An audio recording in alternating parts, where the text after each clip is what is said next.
Here we are. It's official. Fuck yeah. Okay, Nick Wrist. Nick is still snowed in. Nick is still snowed in. Yeah, it's been a while. The winter, we will rebuild the winter storm of 2026. Yeah. I'm like, forget what year this is. But God, it goes quick. Our guest today, my main man, Tim Pyles. How you doing? Great guy. I've known you, I guess it's been 2 years now? Yeah, something like that. And we used to do a podcast together called Bar Talk. And perfect fitting. Yeah, which was I never drank so much. Oh my God, it was a perfect storm of actually learning. Like you do another couple different podcasts, and you've been on the radio since Jesus was a little boy. But yeah, it was a great adventure, and it was a good learning experience for me. You know, first time kind of being a host of something really, but yeah, man, it was awesome. I thought you were the designated drinker for that show. Well, I mean, I like to say host, but but yeah, it was. Speaking of which, it was fucking great. Yeah, yeah. We need a sponsorship from Twisted Tea. We do. Sure. Is that your go-to? Absolutely. The day drinking. Yeah, it goes until down you get smooth. to the hard stuff. Well, you can kind of run an even keel with like tea or seltzer, and then you can do a side pour, and you got a little supercharge it. Yeah. That was something he introduced to Bar Talk. Was the side pour, which is not a shot, right? Correct. Some people think it's a shot. No. My favorite yacht drink. Not that I have a fucking yacht, but sometimes when I go on a large boat or vessel, we get a White Claw. A vessel. And then you drink a little bit, and then you put a little bit more vodka in there, supercharge it. Perfect yacht drink. That's the Mikey Mo is you gotta smotten it up a little bit. Smotten it up. Yeah, I was on his boat. Yeah. Well, hey, welcome, man. Yeah, thanks for having man. you. I missed you. I know, right? We did have some fun doing that show. We gotta go to another show or something. Well, I can put you on the list for the Casbah. Yeah. Come on down. I'm there. Dude, that'd be quite a rad. bit. Have a Liberty Wrist dude. night. Yeah, absolutely. I was listening to one of your podcasts earlier on the King's Couch. Sure. On the way over here. Yep. And I was realizing too that you're referred to as the local mayor of San Diego music scene. The mayor of local music. Well, yeah. Can I say something honestly? And I'll tell people this. That's a self-proclaimed thing, and That's you fine. start saying it, and You people mean there's start nobody to that believe actually it. dubs that? Yeah, I did myself, and thankfully I've been consistent and being involved in the local music community, so it is something that is perfect. Definitely stuck. See, Yeah. stuck with you, so I appreciate that. No, absolutely, man. Yeah, that's what we're here for. Good conversations. Yeah, definitely. Yeah, you've been around the scene with bar scene, music scene for. I mean, when did you come to San Diego? All right, you want to hear? You want to Yeah, hear the let's start story? again. All right, let's go back to Minnesota. My parents meet in Minneapolis. They're not married. My mom gets pregnant. They're both from Minnesota. My mom is actually from a small town hours away. She hid the pregnancy from her parents that we're never going to visit in Minneapolis, surprise her. It just wasn't going to happen. Oh, wow. They announce that they're going to get married. I am born. I go to a foster family for a few months. My parents get married, and we moved to California. Wow. My dad was ended up being a lieutenant commander in the Navy Reserves, and he worked for Honeywell at the time. Oh, yeah. Which got us to Orange County, L.A. area originally. But they bought a house in 1970, top of Mount Soledad. It's a modest house that's kind of worth a lot now. Motherfucking real estate right there. Right on the edge of the canyon, above the Interstate 5. It's a beautiful house, and they're still there. My dad's 89. Retired as a lieutenant commander, and that's where I ended up. Grew up in La Jolla, not a bad place to grow up. Yeah. Elementary school on the top of the mountain, La Jolla High School, graduate in 1984. Nice. Good times, growing up in La Jolla. But one big thing for me in my youth, I was very into a subculture called, what you would call it the mod scene.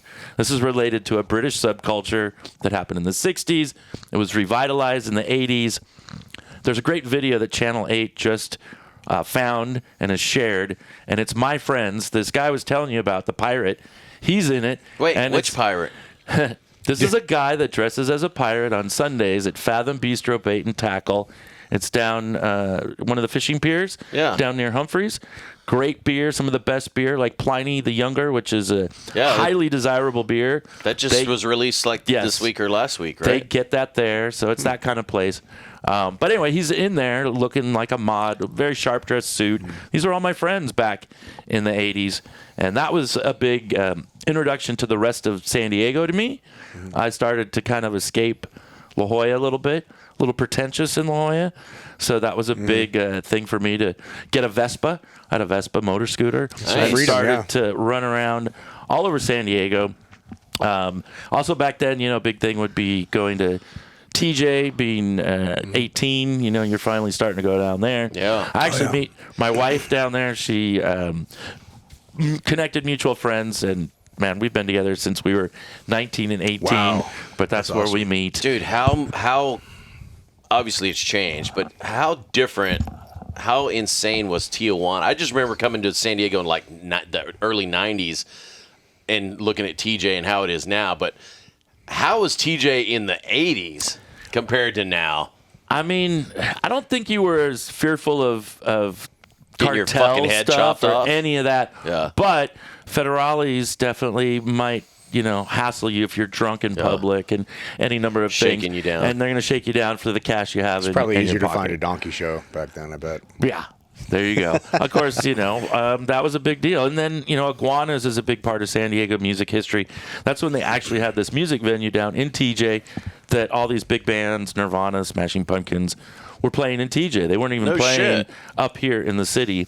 And you can imagine being in TJ, this venue was a little bit, there was a lawlessness element to the venue itself. And It's like the bar from Dusk to Dawn. kind of, in a way. I mean, it was, there was exposed rebar. I was thinking Fury Road. Third level that people would jump from. And, I actually have a scar on my head from a Fishbone show where somebody did like a stage dive flip and caught me in the head.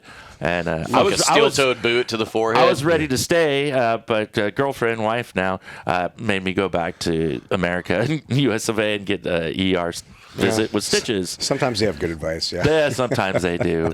Really great place to grow up, actually, in La Jolla. And I went away to college for just 1 year out of San Diego to, I don't know why, but I guess I was sort of a good Lutheran kid, not really very active in that universe anymore, but I did go to Cal Lutheran University for 1 year. Where's that at? Thousand Oaks. Oh, okay. Just Not too Simi far away. Valley, Yeah. beyond there. Yeah. And I got very involved. I've always loved radio. I really have. Been inspired by people like Dr. Demento, for one, who has had this novelty show for decades and plays all the... Well, that was like kind of a mentor of Weird Al, too, right? Well, that's how Weird Al gets exposed. Yeah. That's really? I first heard Weird Al on this show, and of course, various radio DJs. Shotgun Tom Kelly is a big internationally known DJ on the Hollywood Walk of Fame. I grew up with him, listening to him, and it was a big deal with 91X. So are these, hold on, because I'm Yeah, I understand. not too familiar with that, but are these like talk shows or are these like DJs No, that play music? this or is when people a little bit of actually both? listen to the radio. And, So just talk shows. For music. No, for music. For music, yeah. okay, yeah. This guy, Shotgun Tom Kelly, he always wore like a Canadian Rocky type hat, and he had this whole thing where he'd go, loved it.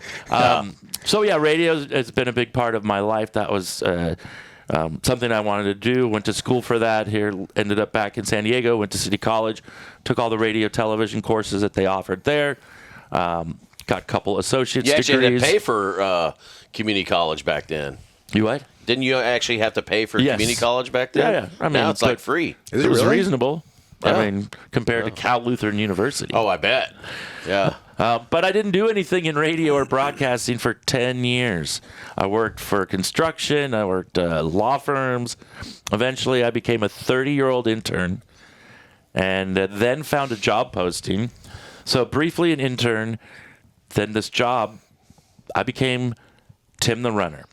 People remember me still as Tim the Runner. This is deregulation in broadcasting, and all of a sudden, the companies start to be able to buy multiple radio stations. So back then, it was J-Core, became Clear Channel. Yep. It's now iHeartRadio.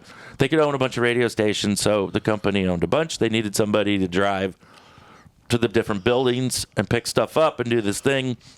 So that's where it all started, because I had a key card now. And the key card meant I could get into the building whenever I wanted to. And there was a show on Sunday or Monday evenings at midnight called Loudspeaker was the local show dedicated to playing bands At 91X? from San Diego at 91X. And that's where I get my introduction to being on an FM station here in this market.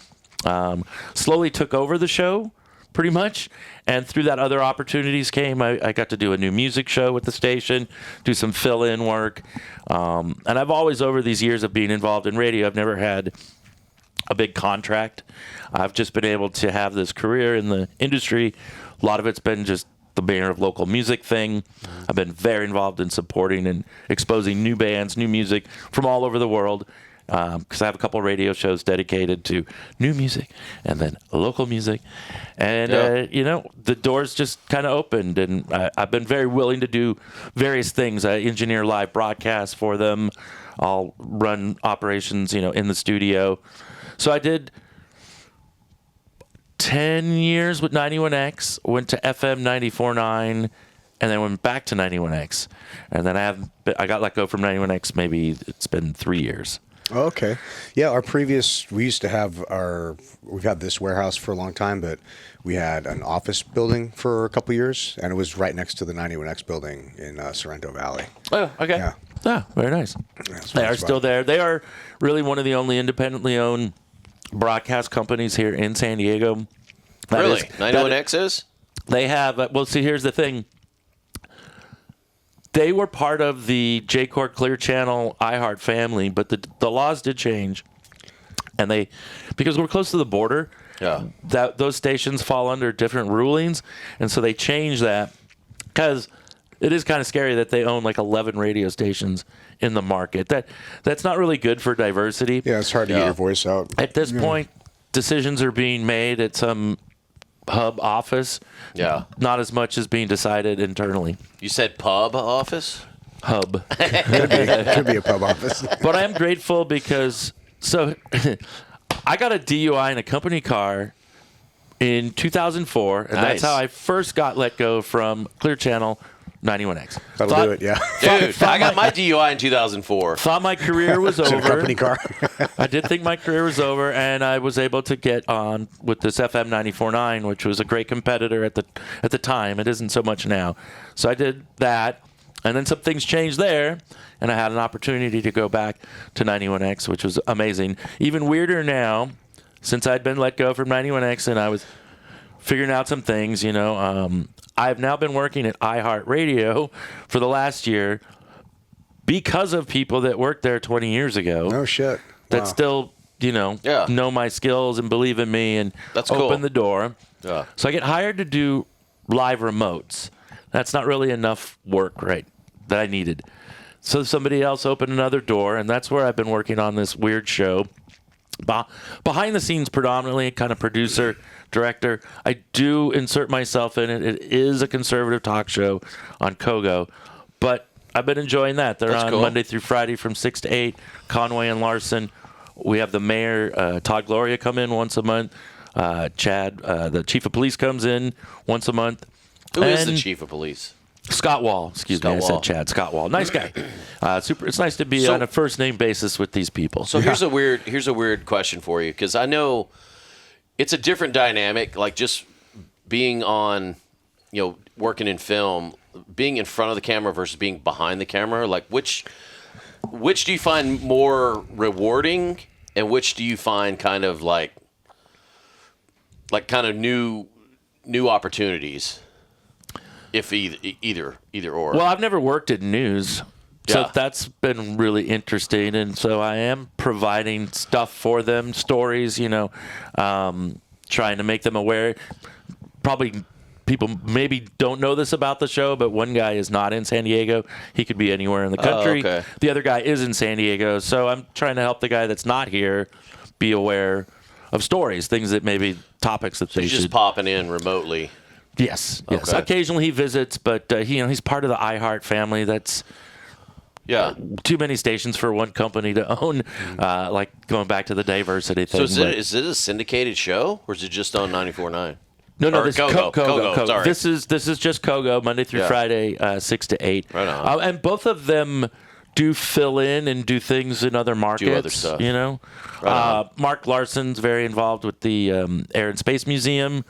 So I love that the topic has not been a red or blue topic for a long time on the show, because this parking debacle has been kind of in a weird way a blessing, because that's all we're talking about. And I like that, because it affects everybody. Yeah, it does. And for our listeners and viewers, in San Diego, recently in Balboa Park, they passed a measure, the city council passed a measure that essentially there's been free parking at Balboa. Like when you go to the zoo, which they call the world famous San Diego Zoo for a reason, because it's like, first of all, it's in San Diego and it's phenomenal weather, and just the amount of animals that they've been able to, get for this, this. Yeah, it's because of the weather, and it doesn't freeze. It doesn't, all this shit. So, and there's just phenomenal amount of museums, and like the Air and Space Museum. There's just a shit ton of places up at Balboa Park, and Balboa Park was, I don't know the entire history. I think it was gifted to the city by somebody, and it was a big thing in the World's Fair in like the early 1900s, and Kate Sessions planted a metric fuck ton of trees and plants and shit up there. A metric fuck ton. But it's a very historic area, and it's one of the biggest tourist attractions in San Diego. Like people flock to Balboa Park. And so recently the city council passed this measure like, we're going to start charging parking up there because the city needs money. Because they spend it like it's fucking water. Yeah. Well, that's, every entity that it's a government. It's like, it's never a spending problem. It's like, we're not taking in enough revenue. Yeah, You're like, no, motherfuckers. Like, we pay $1.30 more in gas than anybody, and look at our streets. Our streets are crap. It's the same in probably 90% of the places in the nation.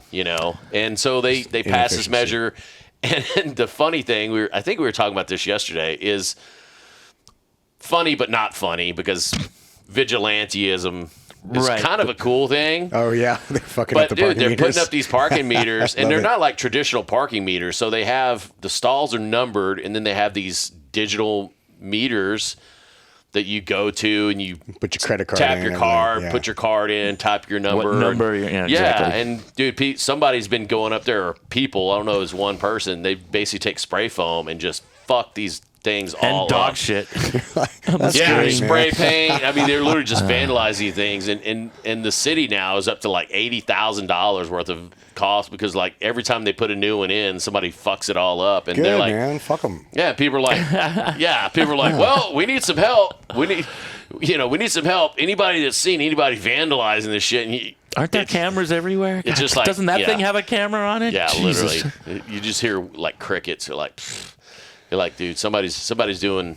the Lord's work there. You know? Which it kind of sucks, because they are just pissing money away, because they got to replace it. They got to keep replacing the shit, and so, but yeah, that's not to take the steam out of or the momentum out of our story, that but sucks. It's like one of those things where I think enough is enough. The parking has slowly gotten ridiculous. Like even with the parking downtown, and not to turn the show into a political forum, but the parking downtown with the baseball games, they like within a surge pricing, basically 8 square block of the stadium. They're like, people are paying like that $100 to go to a fucking baseball game just to park.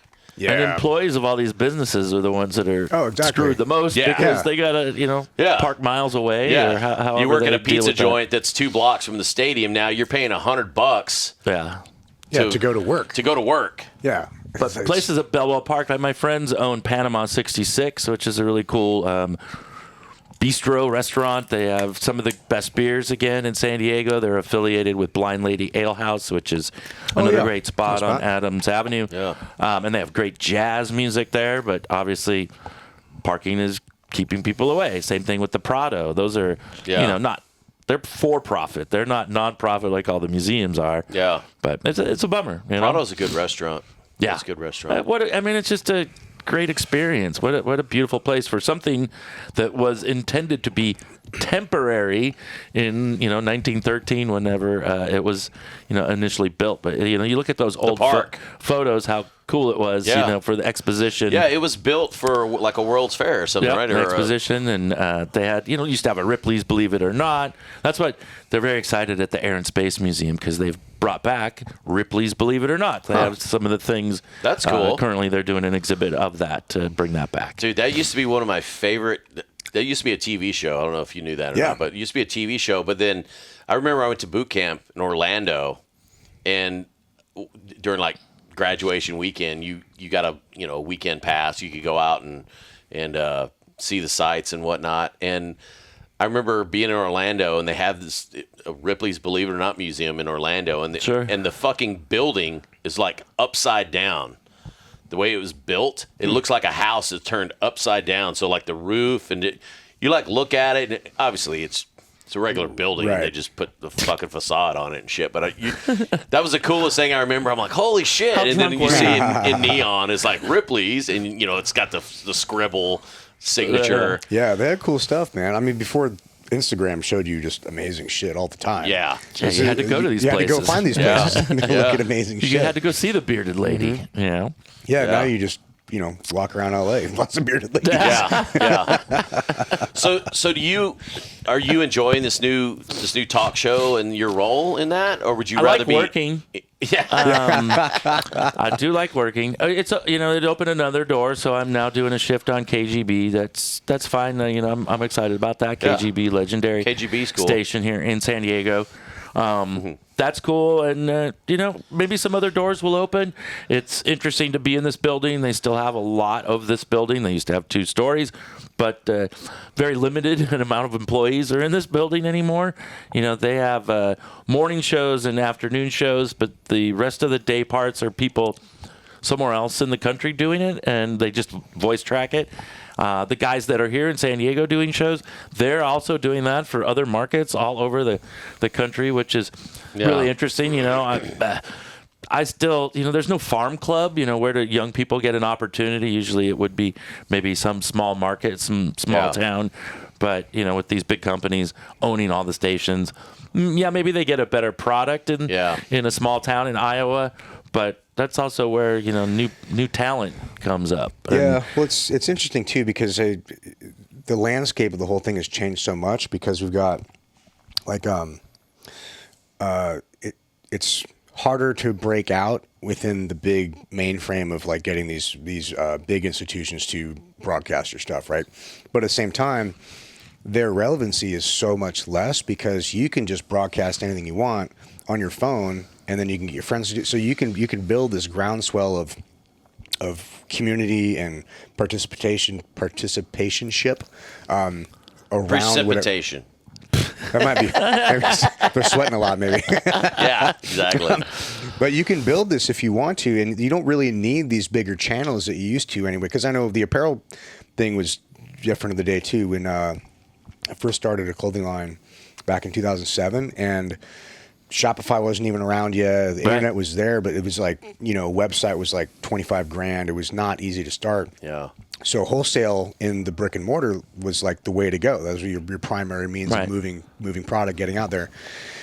And now it's the opposite. Now almost nobody, especially new brands, don't even bother going to brick and mortar wholesale, because they just go direct channel to everybody else. It's almost the whole thing just completely got flipped on its head. You don't even have to have a warehouse. They could make stuff on demand now. Yeah, we warehouse for a bunch of other brands. Yeah, you don't need. I mean, look at like Etsy and shit like that, where people literally just like, we'll design whatever you want, or print.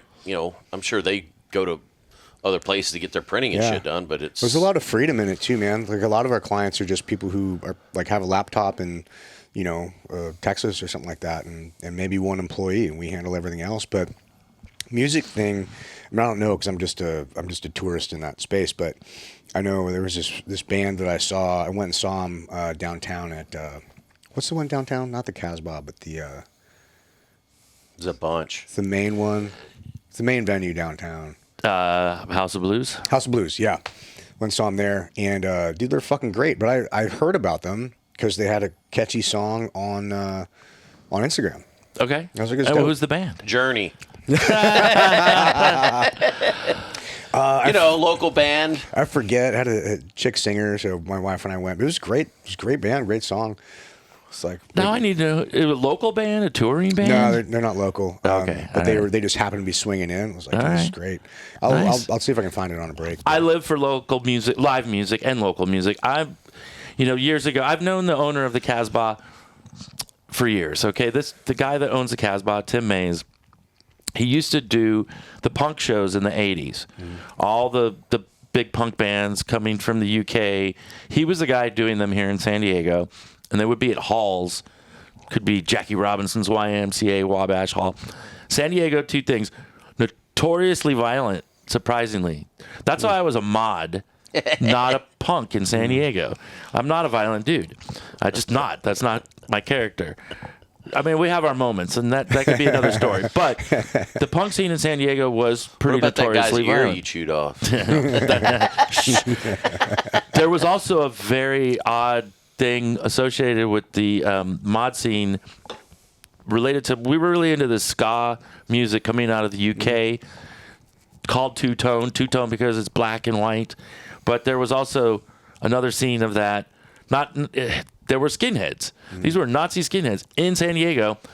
They would kind of dress in the similar way. So they're to the naked eye, to people that don't know, they may look at maybe me right. with my shaved head and my suspenders and my Doc Martens and think we're one of the same. Definitely the same profile.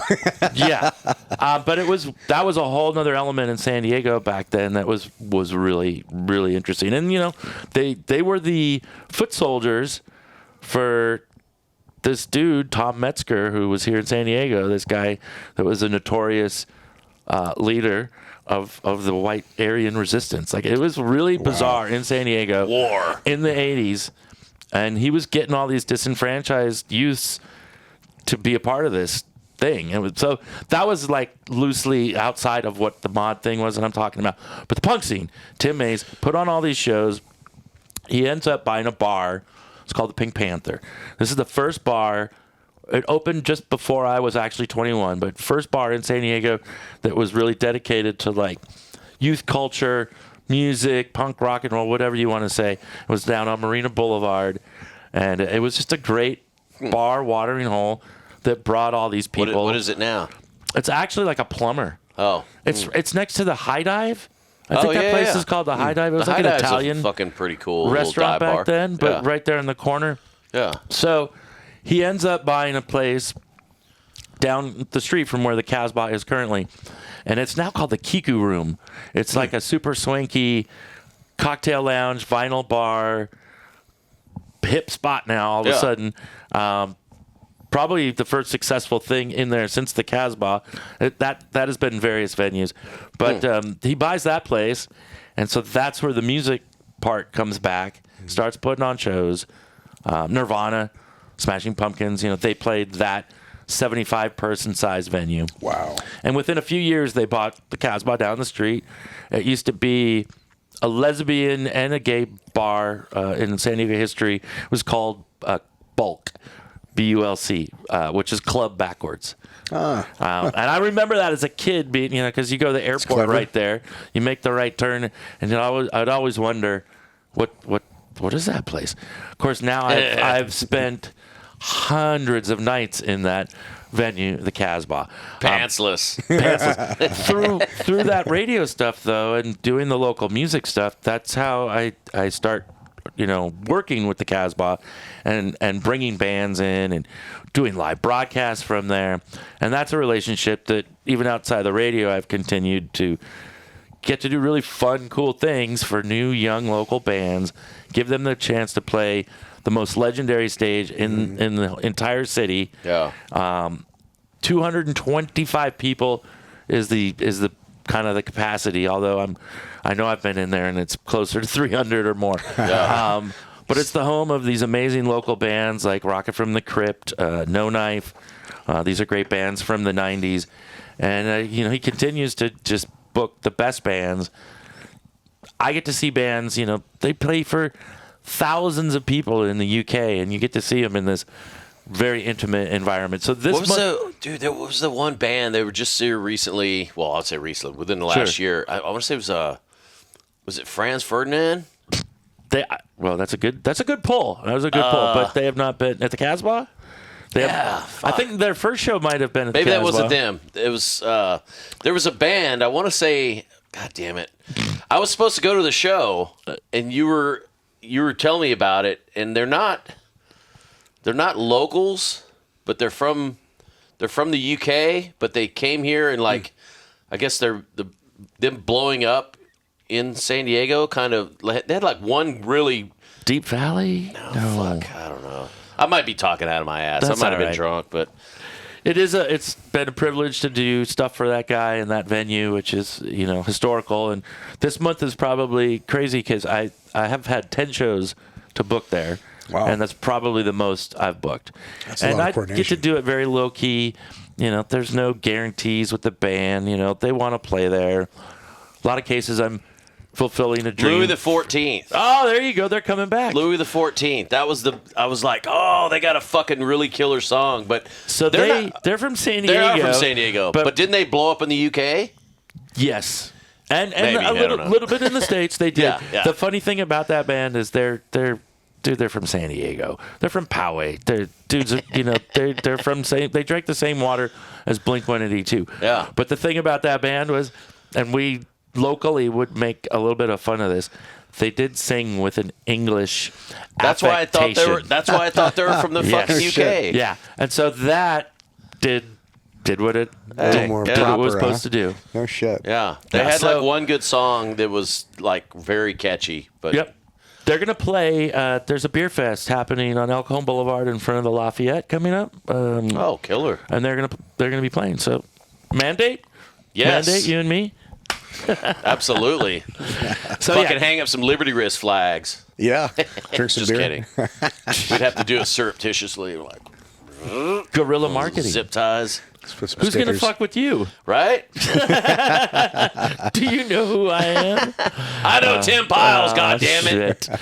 Well, that's something I started doing. Is I had a friend that came up with a stencil type design of my face, so I started stenciling my face, Tagging. and tagging. Very inspired by Shepard Fairey, who's a great graphic designer. Probably most known for the Obama Hope campaign, I one was of your about to favorites. say, yeah, it sounds Oh, familiar okay. with that one. Yeah. But he's a phenomenal artist. It was great art, though. Yeah. Is that the same design on your back? On my shoulder. Yeah. I He's got got my- a tattoo of his face on his back. I thought you on my were saying shoulder. Obama on his back. No, not yet. That No, too. I'm kidding. Yeah, I have. It's the other I shoulder. do have that, but I'm not going to show you guys here. You can look it up. That's on his butt. It's just yeah. an H, and then My H on, mouth is the butthole. it's like an H on one butt cheek, and then a PE on the other. So the O is like his. But yeah, over the years, I've done a couple of different things. We got the movie podcast I'm doing, Soundcheck Flicks, with the guy that works at the Casbah, Bluefoot, and Soda Bar. A highlight was working on this TV show that NBC had for, that was like 8 years, called San Diego. And that's where I got to interview some of my favorite bands from all over the world here in San Diego when they play shows. It was a great show that followed Saturday Night Live on NBC here. Oh, killer! So a lot Yeah. of people that didn't go out anymore, maybe had kids, loved it because they still got to know what was going on in the community. And it was a show supporting local bands as bring well. their experience into their home. Yeah. Dude, I bet that's something that not easily replicatable or able to be replicated, but is to do something like that, even through something as simple as YouTube, which, I mean, nothing is ever simple. You saw us setting up these cameras earlier, and we were like, I'm like sweating to death, and like, Yeah. But I mean, Well, I've thought If about you- that. Just kind of a rig, something that I could just interview people like on the fly, out at Yeah, shows. Because I I mean, don't. yeah, if I you- want to enjoy the show too. I don't want to be lugging in a bunch of Yeah. gear. lot, yeah. But I mean, if that's something you could roll in with like two people, you have a camera guy and a producer and yourself. Yeah. You roll in and you have, obviously you set it up beforehand. Well, these and it's- streamer guys are running around with an iPhone and audio. Yeah, That's it. exactly. I mean, and that's kind of I just haven't pushed that yet. I'm happy to be working. Like I Yeah. said, this No, I has hear been a good year. The previous couple years weren't as as great. I mean, Yeah. they were fine. I'm a happy-go-lucky kind of person. I got my 4 dogs at home to, keep my zen, and a wife. Should You have mention 4 her, but- dogs? 4 dogs. Have you always had 4?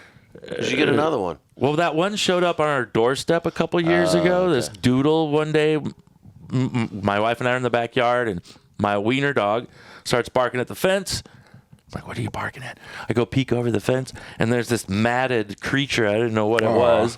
Come running around the front of the house. Try to keep it, corral it. Wasn't sure if I wanted to touch it.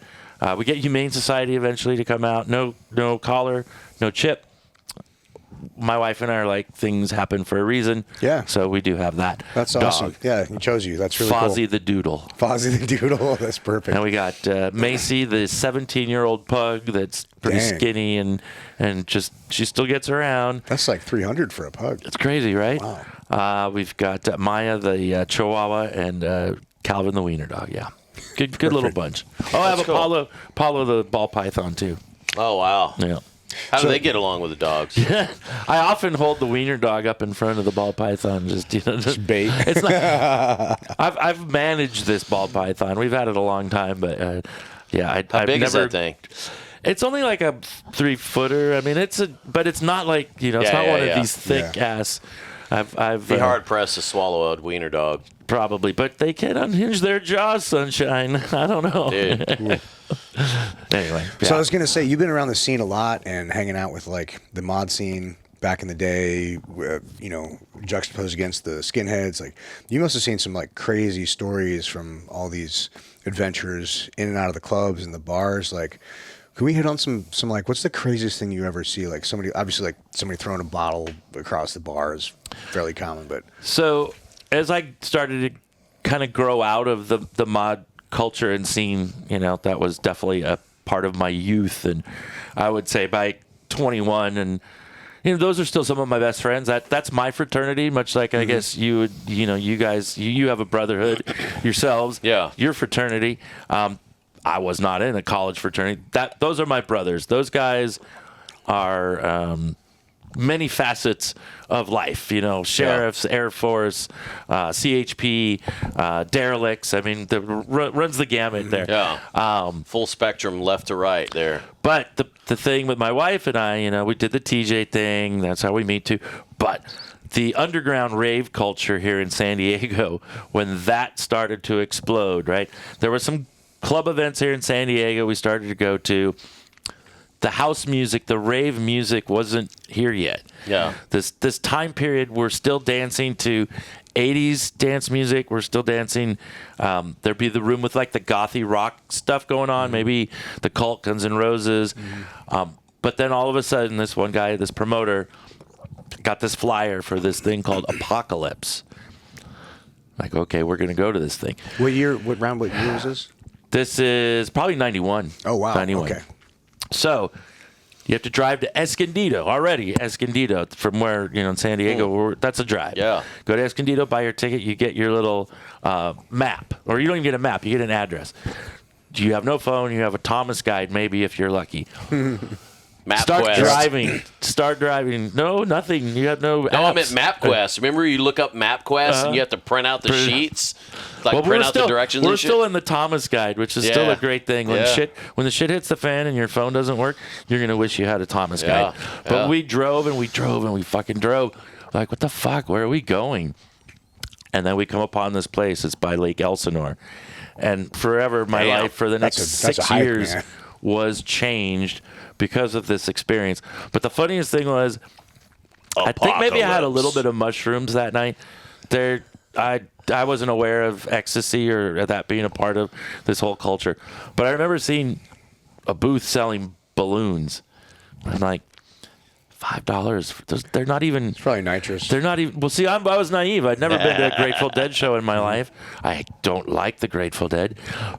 But that's what it was. That was my introduction to realizing that. And those parties were just incredible. I mean, you stayed until you saw the sun come up. And back then, we'd be going to Indian reservations or They'd be breaking into warehouses all over up here where we are right now in the Miramar area, maybe down in Otay. There were a lot of full moon events. So anytime there was a full moon, we might be under the freeway somewhere here in the city, might be out in that's cool. by the junkyards in the Otay Mesa area. And that was so fun and exciting. Junkyards, dude. There's a ton down there. It's insane. Until we were at one of those full moon parties underneath the freeway right by Old Town before the trolley, and we felt a weird element, something odd, and still hung out and had some fun and left. And that night there was a shooting, and people died, and that was kind of the end of like the summer of EDM, love of the summer of EDM, that whole thing and scene and culture. So yeah, and then that's also about when I started getting to radio. It's like, that ended kind of 96 for me, and 97 is when I get my foot in the door for what I always wanted to do, was be in broadcasting, radio, and TV. Yeah. You've been to a lot of shows. Like, have you seen any musicians do some crazy stuff? Either like a stage dive gone wrong into my head. So I remember seeing the Strokes the first time they played the Casbah, which was a magical moment. This was just phenomenal. Julian Casablancas, the lead singer of the band, is pretty much a notorious drunk, and probably part of the shtick a little bit too. But the next time we saw them, when they had gotten bigger, they were playing at 4th and B, a venue downtown. Yep. Yeah. That's since been demolished. But he was so fucked up, he ends up not being able to perform. And God bless the band, because they still perform. But the dude that opened for him came out and sang all the songs. Oh, wow. So this dude That's awesome. looks like Ron Jeremy, if you're familiar with the former porn star. He's called the Hedgehog, because he's just an odd-looking man, sort of. The singer, his name is Harmar Superstar. Dude looks like Ron Jeremy, but he sings like Stevie Wonder. So for me, this was a really celebratory rock and roll moment. At least I'd already seen the band. Yeah. I'm still seeing the band, just minus the lead singer because he's too drunk. So it was just like one of those moments like, this is actually kind of cool. People that paid for it, though, they weren't so happy. Well, isn't that how Rollins got on with Black Flag initially, too? Their lead singer was fucking basically fucked. And they're like, hey, does anybody know this? He just knew all the fucking songs, and he got up there and rocked it with Oh, really? Yeah. He wasn't the original guy? No. Huh. No. And now none of them will do that, because it's Greg Ginn, the one guy that has the Black Flag name, is the only guy in the band, and he keeps recruiting new young people for it. So it's a bummer to see. Misfits has been a weird kind of journey too. We worked with them a little bit on the back end when they did their reunion tour. Maybe like 6-7 years ago, and we're talking to their managers who wanted to get some hoodies with like the devil lock thing going, which is like the hairstyle for Doyle. Yep. And so we made them. Oh yeah, I see that. And we made them, but we made a sample. But they're like, the minimum order is 600 units in 3 months to get them. He's like, oh, I only need 200 and I need them in 2 weeks. I'm like, bro, this ain't happening. Like, it's not going to work like that. But we do have these. I think we still got them in the warehouse somewhere. We'll charge you $75 per unit. Yeah, they would have been dope though. I mean, we have these ones with like we made one that had like a zipper all the way down the middle too, which is kind of cool. Is this with Danzig back in the band, or this is before that? No, this is a reunion. This is like because it was Doyle, Danzig. What's Doyle's brother's name? Wolfgang? No, the other. Anyway, Doyle's brother. Boyle. Doyle and Oil. Yeah. Doyle and Boyle. It's Jeff or something like that. But yeah, I think they only did one tour of the reunion and then split again. There's some weird shenanigans with that. They played a little bit more than that. They've been playing I think that big No Values punk rock fest that happened in the last 2 years. It was like a lot of bands reuniting, and I'd like to go see him. I saw Doyle with his own band in L.A. a couple times. Yeah. It was pretty fun. We got to go backstage with him. He's the biggest vegan I've ever seen, man. Right. Dude, I've interviewed him, because they performed as the Misfits as well, even without Glenn. So I've interviewed him for that San Diego TV show. He's huge, man. Yeah. He's kind of autistic, though. I think everybody is. Guess we'll take a break? Yeah, perfect. Bang. We're back in. We're back. Okay. So I've got some... I listened to one of your podcasts earlier. Okay. I made some notes, so I have some questions about some stories that you were bringing up there that I'm like, I want to hear more of this fucking story. So you're a big Disneyland aficionado, Sure. right? I know on this podcast that you were going on, or you were in, is you and your bro in a car on your way up to Disneyland. Yep. And so you guys briefly touched on a story. It was the plunger story. Oh yeah. Yeah, that was kind of funny. That is a good story. What's the plunger story? So, I've done a lot of stuff over the years when I've worked with broadcast companies where I didn't ask for permission. I just did stuff. I tried to do cool stuff. One thing I created was the Pyle Sessions. Pyle Sessions would be based on this gentleman, John Pyle, in the BBC. He would do these sessions with all these bands, like from a local band called The Locust that I love and am close to a band I love, The Specials, one of the two-tone ska bands. Oh, The Specials. So I was very inspired by that. So given the opportunity, I did start. There was a studio in the building, so I started doing them on my own, not as a really great sound engineer, but I would record these sessions with local bands. I built that into something a little bigger over the years with various studios in town and sound engineers offering their time and their space. The main guy to get it started was Alan Sanderson. This guy's worked with Weezer and the Rolling Stones. Eventually, I did bounce around different studios. And towards the end, one of the last ones I did was with this British band I love. They're kind of a big deal right now. They're called Idols. And so they were playing San Diego, and I set up this session. This is up in Golden Hill. The gentleman, Sulo King, had this recording studio. So we bring the band in and setting up, and we're hanging out in the lobby. And the lead singer comes out of the bathroom, and he has to tell me the toilet's plugged. I'm like, okay, all right. And I'm like assuming he at least probably tried. I'm like, all right, well, I can't tell Sulo, who owns a studio. I'm gonna be a good friend, and I'm gonna go in Try to go and, fix and it, try. No luck there. Nope. There's just like a log in there the size of your arm. Thank God, I don't know. It wasn't like they saw the dude's shit floating there. But it wasn't going down. It was not going down, like, at all. And I did put a valiant effort in to get that down. I mean, from personal With the experience. plunger. With the plunger. I did not reach in. Maybe the guy eats a lot of cheese. So, and poor bands on tour. I mean, you can only imagine what they probably are eating. So I ended up having to tell Sulo, and what he ended up doing, I had no idea you had this available, but it's like a compressed air gun or some kind of a thing you would put on the bowl of the toilet, and sounds like that could go bad, really. Instead of a plunger, and it supposedly has like a little thing. Maybe you put like a seal around or seal to something? protect it from splashing back, but it's like a compressed air thing, and that's what they ended up having to do, and it did work. But I don't think they placed the splashback thing properly, or if at all. So they did experience some splashback. And happy birthday to Sulo. He just celebrated his birthday just yesterday. Did he get rid of the pink eye? Yeah, exactly. But that band is Idols, and they're a great band from the UK. Dude, what kind of fucked up plumbing do you have to go into the experimental world of fucking plungers? Extreme plunging. Yeah, like, Did you know about that? Yeah, you're like, hold on, and you like bring out like some fucking kickstart, gas powered fucking.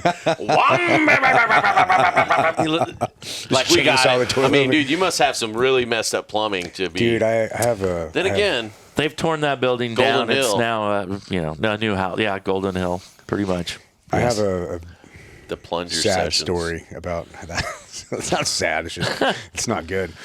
So, baby mama, the mother of my daughter, I was with her for a couple years. Great chick. When we were, things are kind of when you first start dating somebody, you don't want to like let them know your shit and everything. Oh yeah, Try to hold in all the farts. Yeah, all the stuff. people have died from that. That's what I tell my wife now. There's this recent story. Something happened where she basically died from holding I'm in her going to farts tell my around wife her that every boyfriend. time she complains. Yeah, now. exactly. And so we had just started dating, and I was hanging out at her house. She was going to work or something. I was doing something. So it was only a couple weeks in, and so I go to use the bathroom, and her bathroom, it's like a normal sized bathroom in like, I don't know, North Park area, and then it's tile, and then this will come into play later. Normal sized bathroom. So I go do my stuff, it won't fucking go down. So I'm like, dang it, all right. You eat a lot of cheese. It's a lot of protein though. So I take the plunger and I'm trying to plunge it, and there's always that gamble of like you try to flush it, but if it's wrong, then you run the risk of overflowing it. Yeah. Well, I gambled and lost. Yeah, that sucks, And man. I mean, that fear in your heart when like the brown water is rising, and I'm like, oh no. Yeah. So it starts overflowing the toilet, and I'm like, oh my God. So I'm standing in this puddle, but the way that her You bathroom didn't pull the back off the toilet and like hold the thing up? No, that wasn't the problem. It was the problem wasn't getting the water in the toilet. No, that's where the water comes from that fills the toilet though. If you hold up the fucking thing or plug the hole, like the water won't continue to run into the bowl. See, this is 20 years ago. I'm just now realizing that would have been a good fix. You're fucking in that moment, you're not grabbing the top off, and you gotta start with the top off. Man, So you got a really bad. Now I know. Yeah, you got a really bad toilet, man. You first thing you do, take that fucking That's top smart. off, turn the water off. See, so this is not your first rodeo. Yeah. is that something they teach you in SEAL training? Jesus. So I'm Gunner's like, mate, A school. So this is happening. I'm front side focused on like, oh my God, the water's coming up. We're coming up, and I'm like plunging faster. It's not happening. Fuck. So water overflows onto her tile. I'm like, okay, I can fucking save this, right? And then I realize her tile has like a little step down of like an inch into the carpet. Oh shit. And I'm like, I can see it creeping over on the carpet. I'm like, no. So I start grabbing towels. I'm like, fuck, what's the like the towel that looks like she's not going to miss the most. Right. So I start grabbing towels. She's got the decorative towels, and you're like, oh shit. I'm like grabbing the bad ones. So I'm like creating this little dam so I can like hold this, waterfall in. Filling sandbags. Dude, the whole thing. And I'm like, oh my God, this is not going well. I'm like, so finally I get it under control, minimal spillage onto like, the permanent part that would have been really bad. So but I still have this issue where like, bro, toilet's like, it's not fixed. You know what I mean? Yeah. It's still clogged. And Yeah. I have this, so I'm trying to Stop clean it the up. flow into the carpet. Bro, so I called, and I've got like, I think 3 hours before she comes home. Oh, she's not there. No. Boy, you got lucky on that one. Well, but I haven't fixed this fucking problem. So I'm on the phone with like every fucking plumber I can find in the Rolodex. Like, hey man, I've got an emergency. Like, I need some help. Can you send somebody over here right now to fucking help me with this problem that I have? And I got it sorted out. And it ended up just being a funny story to tell her. But I'm so glad that like she came home with a point where it was kind of a funny story to tell, not at the point where it was like you really fucked up my bathroom. I'm like, oh, yeah. So Did anyway, she eat a lot of cheese? man, it's her fault. It's There it definitely is. her fault. There it That's is. what it was. Was it an old house? It was an old house. Yeah. All right. Blame it on the plumber. Yeah. Yeah. I remember this one time too. She's a really like street smart person, but sometimes like she's not really good at like forethought. So I remember this one time she was outside at her garage, which you have to close like by grabbing it manually and pulling down. And I'm in her house and I hear this, fuck. I'm like, dude. So I run down there. I'm thinking like something's going on. She had not thought this through. It's the panels and you go up, there's a gap. So to close it, she had put her fingers in the gap and then closed the garage, and she's stuck with all 4 of her fingers inside this gap, just yelling. She's like, fuck, help. I'm like, yeah, that should have been a sign. Dude, so speaking of fucked up plumbing, so this house that I grew up in Tennessee had a septic tank, and it was the most fucked up shit because like the septic tank, it gets to a level and then it's got these, it's supposed to leach out. Oh, yeah. When it The leach field does its thing. And I don't know what the whole surrounding information that you need to know about this fucking septic tank, but something wasn't working and our plumbing was just fucked. It seemed like maybe the upstairs, so this house we were in, there was a basement, a main floor, and an upstairs. And it got to the point where our fucking plumbing was so bad, like how a fucking toilet works. Like if you put enough fucking water in the bowl, like without flushing it, you put enough water in the bowl, it auto regulates. It'll the gravity pull it down. So something about the septic tank, there's so much fucking shit in the septic tank, and there was no place for it to go. So if you flush the toilet, there just wasn't enough. There wasn't enough weight, I guess, to the vacuum or something wasn't to push it down there. But if you poured water in there, it would overwhelm it, and force it, and then we would have our fucking septic tank was just all over the fucking backyard, like the fucking Fockers, like just. A field of shit. How long was this problem persisting? Dude, fucking forever. So here's the funny they fucking... don't empty them? Or how do they regulate They do. this? You come in and pump them out and shit. Yeah. But I don't know, man. Isn't there like a thing that can that eats the well, stuff in there? Well, that's the thing. You're supposed to every now and then you're supposed to put the shit down the toilet that goes into the septic tank and it, I guess, eats the shit or something. It sounds like some kind of pressure regulates regulation it issue, But it was, and this house wasn't even that long. It was built in the fucking early 80s or late 70s. Yeah. And then this was in when I grew up in the fucking 80s. Oh, so a fairly new house. Yeah, it was 10 years old. So you just smell the septic tank outside your house? The smell wasn't really too bad. The fact of the matter is the fact that you had these fucking ice cream buckets. You remember how ice cream used to come in these gallon fucking buckets? Yeah. So you have these fucking buckets beside every fucking toilet. And so you take a shit and you have to fill up this fucking bucket of water and pour it in the fucking toilet. Get the fucking toilet to flush. At the right velocity to make it work. You're just and it just became the norm. I'm like, what the fuck? So here's the fucked up thing. My dad's stepbrother comes for a visit. And this is a guy that I probably met twice. Weren't close. But he's with his new wife, and dude, they had just went to Jamaica or something, and so she's just blonde chick. Her hair's braided and the fucking how everybody does their hair in Jamaica. I don't fucking know. Yeah. But dude, we're in there talking. We're in the living room, and my uncle. I don't even remember. Actually, there's Connie and Kenneth. I think this was Connie. Maybe it was Kenneth. I don't fucking know. They both ceased at this point, but one owned a strip club at one point. I think that was Connie, and Kenneth owned a car dealership. Anyways, funny shit. Match made in heaven. Dude, they fucking... He goes, he's like, I got to use the bathroom. Goes in the bathroom, and I'm just like, Did he get the brief ahead of time? No. Uh-oh. And nobody expects this guy's going to go drop a deuce. Because if you just take a piss... You don't normally tell people. Well, if you take a piss and you just flush the toilet... It's fine. And it would kind of flush. And it was like a light flush. And you'd be like, did it flush? But if it's just piss, it's It yellowed it. Yeah, it whitened the yellow, or it cleared out the... So you're like, fucking close enough. But Clear enough.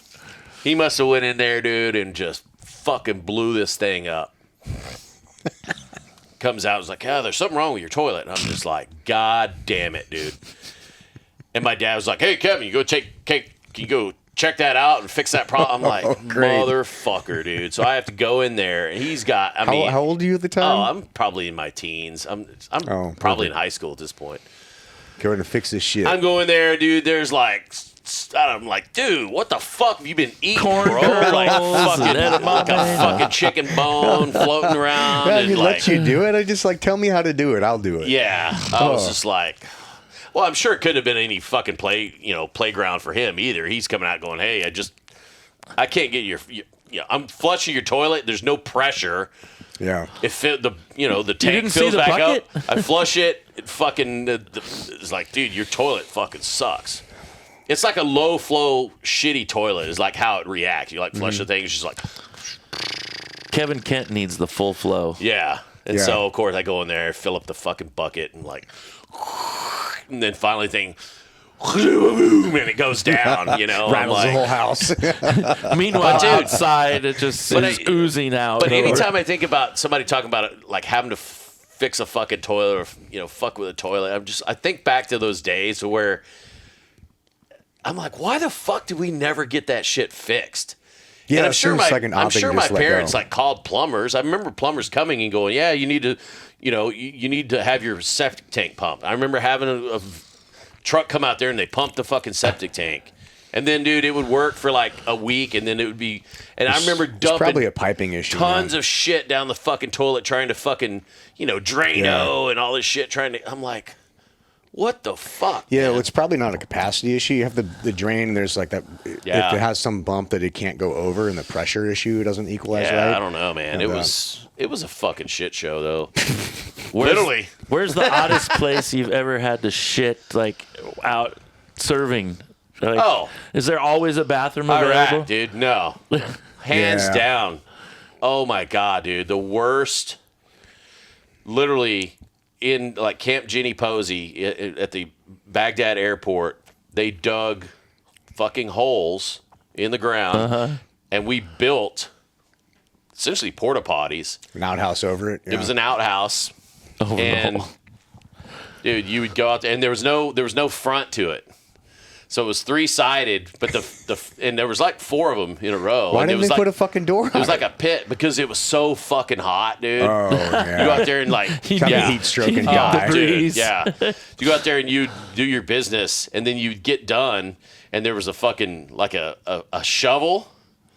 It was like a normal toilet, but you had to you'd throw some fucking dirt in there, and then they had like some I guess I don't know, maybe it was lye or something. Mm. You dump some of that shit in there to keep the stink down. Yeah. But dude, it is so hot, dude. It was like 120 fucking degree. You're just like, oh, it's just Yeah. like, oh, just And you already sweat a lot. oh, you're Jesus. already just like, this is miserable. Do you Yeah. powder your ass? Do you get the gig butt? They talk about gig butt in the music industry. Yeah, we call it fucking baboon ass. Yeah, monkey butt. Yeah. Monkey butt. Yeah, the worst Yeah. the worst place for me was Djibouti, Africa, because it was like 110, but like Oh, yeah. sweltering, like humid, 3,000% worst. humidity. It was terrible. So we'd be hanging out in our little hooches with air conditioning, most of the time, but you'd have to go take a shit, and the bathrooms weren't air seated. So you knew you're just gonna sweat this whole time, right? It's gross. But then the worst part was when we're first standing at the base. There was everything's just kind of duct taped together because we took it over from the French Foreign Legion, I think like 2001 or 2. So they didn't really have a lot of like infrastructure. So the Army pulled in this big like water buffalo, which is, I don't know, Yeah, like 500. big water tank. Yeah, but it's not a lot. But if you got, 100 people on base and that's powering the showers and the flushing toilets, it goes pretty quick. And so it would happen if we ran out of water, the toilets wouldn't flush. But this is before they didn't have real outhouses yet. So I mean, this only lasts like a couple week problem before they put outhouses in or porta potties. 400 gallons. Yeah, it's not a lot to run a whole The like base on. M149A2 water trailer is a 400 gallon capacity. Yeah, you got a picture of that. You didn't really want to know? So these, if people we had to take Navy showers there, which is you turn the water on. My and then turn dad it tried off. to get me to do that. Sorry. Why? Because he was in the Navy. I don't know. He tried to, No, you only have You got to to save water. And you're like, Yeah. fuck that. You only do that when you have to, not Yeah. when you need to. So we used to have to take Navy showers because you didn't want the water to run out. Because what happened if water ran out, people still had to shit. So they'd still shit in there, but it would pile up. And I remember there's like this pyramid of shit that was like the toilet bowl was here and the poop was piled up on top, like above that. The rim. And there's only like 3 or 4 toilets the whole base. So like within like Jesus. Yeah, within like a couple hours, every single one of them just had this pyramid of poop piled up above the thing. And That's where you hover over I'm the just glad seat. I'm not the guy that had to like go fix Sounds that. like heaven. Dude, it was so gross. That's why like Well, thank you for your service. That's why Kay's over there going, wow, this sounds great. yeah. That's why we were very particular about. She's going to kick the shit out of Coda. She goes, sign me up for what? I gotta hear this shit. Yeah, but that's why we're very particular about like, water rationing in the beginning there. So no bidets, I guess. We did not have bidets. No. Well, that was the crazy thing, too, about Jenny Posey in the beginning, because we would go eat over by, in the beginning stage, we'd go to the Siege of Soda, because they had commandeered one of the main buildings by the airport, and they had working plumbing. So it got to a point where Luxury. dudes were like, dude, dudes were like, I gotta rub one out. We're gonna sit in that fucking 130 degree gross, fucking dude. hot box. So dude, they'd get in the vehicles and they would go over there And there was only like a handful of toilets over there too. And so, dude, got to a point where like a line we got banished from using the toilets over because motherfuckers go over there and they'd spend like 25 minutes in the fucking shitter. Yeah, dude. And dudes beating on. They were like, dude, what the fuck are you doing in there? Like, guy would come out of there and he's like sweating, like fucking shirts off. Almost done. Yeah. You're like, you fucking moron. Like, and that was where like the fucking colonel was at. You know, it was like where the flagpole is, and you're like, you fucking dipshit. Yep. They got to the point where like, okay, no more Navy guys in the fucking in the bathrooms. Fucking Navy Yeah, guys. like thanks. Yeah. Yeah, Djibouti also, we used to go to an outdoor gym, which is shit and miserable hot. So we used to go to the embassy to go work out, which is like an old school, like 60s, 70s type gym. You know the type with like the French skinny colonial. Yeah. It was very like kind of like back when people just like kind of lifted a little bit, you know? yeah. And we just thrashed that fucking place. Yeah. But it was the only place with air conditioning. Well, dude, we didn't have air conditioning in the beginning stages of the Iraq War, but we made our own weight sets. So we'd have like metal pipes, and we had ammo cans Oh, nice. filled with Yeah. fucking sand and shit. And we're like, Yep. until we finally got our weight room set up. But Yeah, they had one in Qatar, I think, that was Qatar, one of the bases, I forget, but it was Doha. outdoor. Doha, Qatar. Man, that's what it was. It was outdoor, and during the day, if you worked out in the day, you had to wear like welding gloves to go bench press because the fucking Oh, yeah. it was so hot. They're not even in the sun either.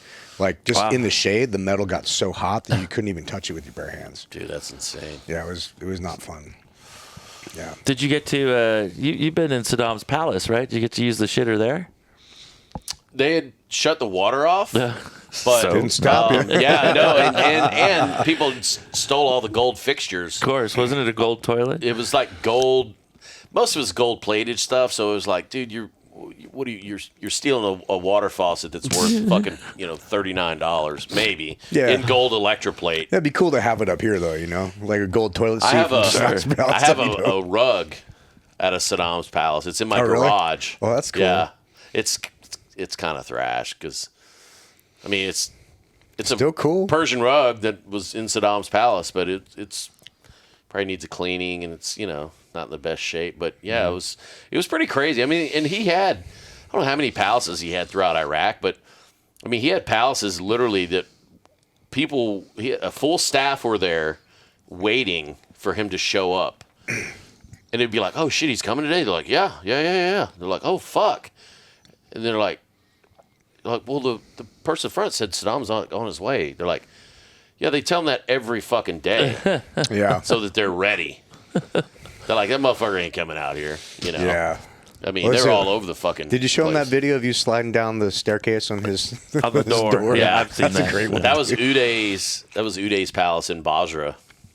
But yeah, that dude, those fuckers were. Yeah, they were evil. Not to dude. say, Saddam was some touchy-feely guy, but obviously the apple doesn't fall too far from the tree because Oh, yeah. dude, his sons were literally like satanic. I mean, Yeah. just not satanic, just evil. Straight evil. Yeah. Straight, just Seems to be a lot of evil in the world yeah. these days. I mean, it was pretty fucked no up. shit. I mean, to have people who are so afraid of their own. I mean, I get you have a dictatorship and you have people that are so afraid of their government that you're ruling with an iron fist. You like keep your thumb on the local populace. But I mean, people who fear for their lives so much that they can't even fucking go outside alone and walk. I mean, more so than just being mugged or something. It's like a kid walking home from school is going to be literally rounded up by, like Uday and Qusay, they would just jump in their car and they would go, with their security detail, and they would just drive around Baghdad or whatever city Right. they were in. And they'd be like, oh, that girl looks cool. Like, hey, grab her. And they would just go have their way with her. And most of the time, Throw it them to was- the alligators. Yeah, literally just never see her again. Just that fucked up shit, Yeah. That's some evil shit, man, for It's sure. everywhere we're finding out now. Right? Dude. Everywhere. More of this fucking Epstein shit. And it's all. I don't really watch the news very much. So like, I just did a podcast with Sean Johnson, another team guy, when I was cool. down in Austin. Yeah.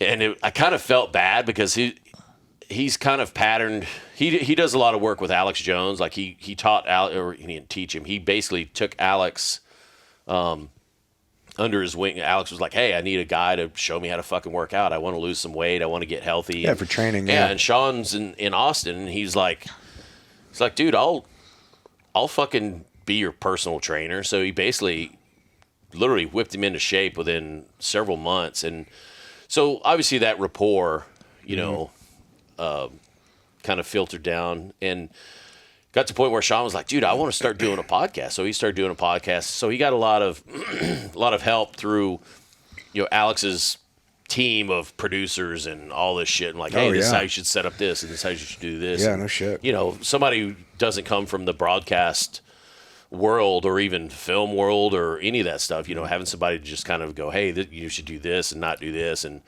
kind of teaching him all this stuff. So I went to his studio, and dude, it's fucking badass. Like it's about this size, and he's got like 3 like dedicated, you know, black magic cameras. He's got like one here for this side, one here for this side. He's got one on this side catching the wide angle of, and he's got it's more of a table setting versus like our living room setting. Yeah. He's got like a big table or a big flat screen at the end, and he brings up a lot of stuff. So he's acting as like host and kind of producer. Mm-hmm. So he's kind of bringing up stuff on the screen. Oh, to chat about? Yeah. And so I kind of felt bad because he was talking. He's like, "Hey, how do you think about all the Epstein stuff?" And I'm just like, you know, I don't really watch a lot of news. And he's like, "Yeah, but you got to have an opinion." I was like, "Well, I mean." What was his opinion?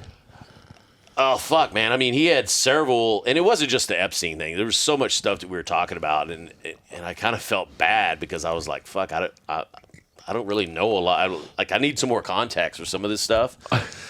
They say they're eating babies. Yeah, exactly. And that it tastes like cream cheese, which is I thought they were supposedly eating it with cream cheese. No. Supposedly, the mother's breast milk is in the intestines they're eating, and that's what tastes like cream cheese. Oh, I thought they were eating their tissue with cream cheese. No. See, that's how fucked up my... I get all my news off Instagram now, and if I don't believe it, I go and watch the comments, and that tells me like, oh, okay, yeah. shit, yeah. Well, so you know, I felt pretty bad because I didn't have a real context for some of the stuff, and even if you do, I mean, you got to take some of the shit with a grain of salt. Like, not to say I don't believe some of the stuff that went down, or even maybe all of it. I never know what to fucking believe. There's so much. Well, that's the problem now. Yeah, there's so much misinformation out there. It's just, and our president is spreading it and know exactly what he's doing. Sometimes I think, and that's absolutely. The thing. We're at a point now where people do not know what to believe. Looking at the industry you're in, have you seen this Seed Dance 2.0? It's a new AI filmmaking app. Is it like the Sora? Dude, it's 10 times better. People are already creating. There's the first thing I saw was Tom Cruise and Brad Pitt in a fight on a building in downtown LA that never existed. Well, I saw something like that with John Wick and Tom Cruise, and it was like, or you know, Keanu Reeves. Yeah, it's probably it's literally just a couple prompts in a. They can do some amazing chat, stuff. and they create. You can film. tell like it doesn't have the same nuance of acting that you would expect, but from a real thing. But also, it's like it still looks great. Dude, the man. effects look amazing. It's this far away from looking. I think some of what the AI gen videos is missing is like the human element. No, but you know when you see like a motion blur and like you know what I'm talking about. When you shoot something in 24 frames versus when you shoot it in like 60 frames. So 60 frames or even 120 when you're trying to slow shit down. And that's why I normally like when you shoot like action stuff, they'll shoot it in 60 frames typically. So when you get like a car going through the air, you're not seeing this blur like when they slow it down. You're not getting this. It's like the image is crisp. So when you do this AI stuff, all the images are super crisp, but you're not getting this. It doesn't look real because you're not getting emotion blur. Oh, because you're not getting the blur. Yeah. Interesting. So when you look at something for real, like if I just flash my hand, you just saw emotion blur. Yeah. If that was AI, it would be it would be crisp. I never noticed that It's before. fucking weird. And that's Yeah. like one of the first things not one of the first things, but that's some of the weird shit, like when they teach you about shooting stuff in 24 frames versus, blah, blah, blah. But that's one of the first things I noticed about AI video is you're like, it's so fucking real, but it still looks cartoony. Yeah. Because it's just so crisp and just Yeah, it's a weird Too thing. perfect. Like, it's too perfect. Yeah. That's it. That's nail on the head. That's right now. Like that's the only thing that I can tell. And now It just- that they're listening just to looks us, too perfect. they will start fixing it. They're taking notes right now. Yeah, yeah. Grok's like, note to self, fucking fix We this. need motion blur. No shit, man. Yeah.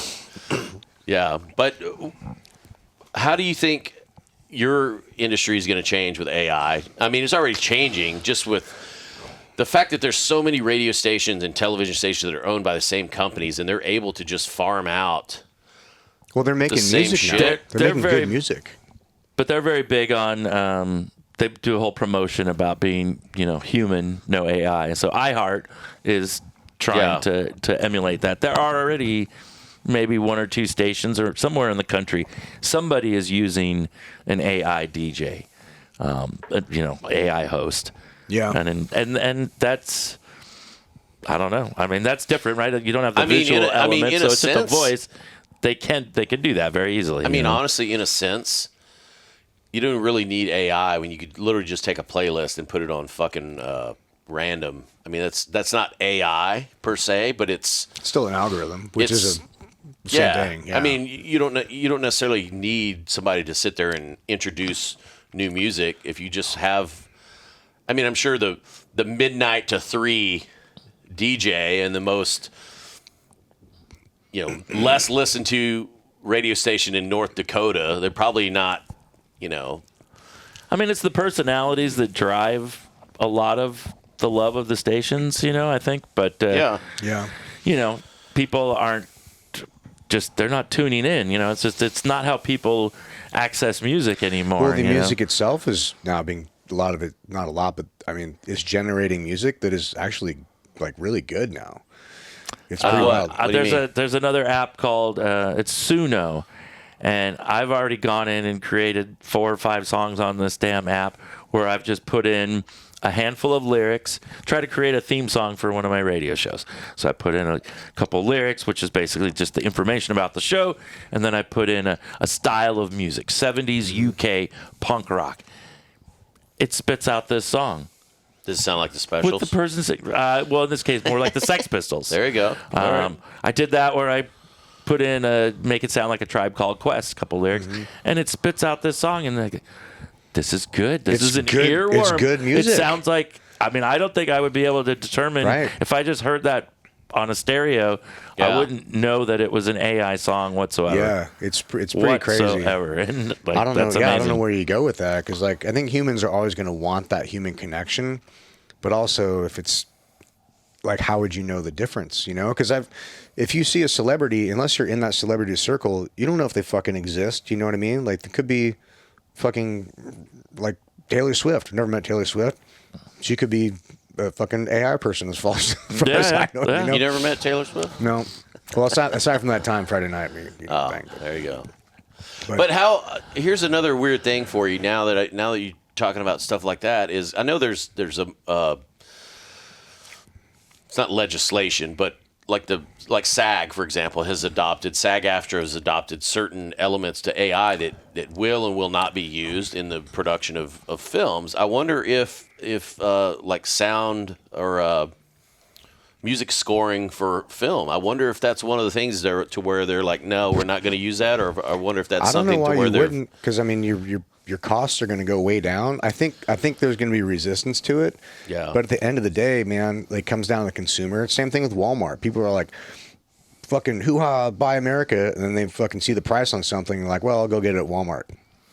Like, yeah. It's going to hit a lot of the people at the lower level of the filmmaking industry. I think I mean, just the fact they can do it. Yeah. I mean, it's a tool available to them, and Or the upper level.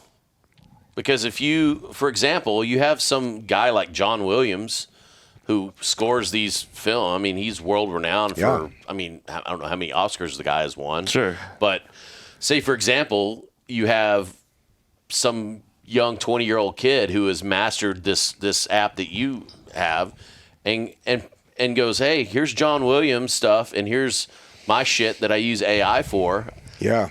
You're going to pay me $200 a day. You're going to pay John Williams fucking $7 million over the course of this film. Yeah, especially if it's like atmospheric stuff, Yeah. like gravity or something. You're like, I mean, you can dude. create something based on his entire library, you know? Yeah. Yeah, literally. And that's your basis. But I you're think that's where creating there's that slippery slope to where you're creating something based on, Right. like, oh, hey, like you're saying, like, oh, hey, I want something, you know, like the Sex Pistols or like, you know, whatever. I've tried to do that on the art side through ChatGPT, and I've used Shepard Fairey, the artist with the Obama Hope thing, as a reference point. I wanted it to be in his style, and it would not let me do it. Because you're using specific. Because I tried the Andy Warhol style, and that one worked. But using his, Is it because Andy Warhol's dead? that possibly. But even but there's there is some protection he somebody must have owns- for his Yeah, art. it continues that you can't on. replicate. It continues you know? on. I think like 70 years after their Well, death. I mean, yeah, something somebody like that. still It's owns wild. that IP, that Well, that's why, intellectual property. like Mickey Mouse is now and you know available oh, really? in the public domain One because piece it's is 100 very, years. is very earliest stuff. Yeah. Winnie the Pooh, I think. Yeah. Yeah, it's pretty interesting stuff. So one of the things I heard recently, and I don't know, I just saw an ad for it. I thought it was interesting. So they're now replicating. So you can go in. This guy's advertising this.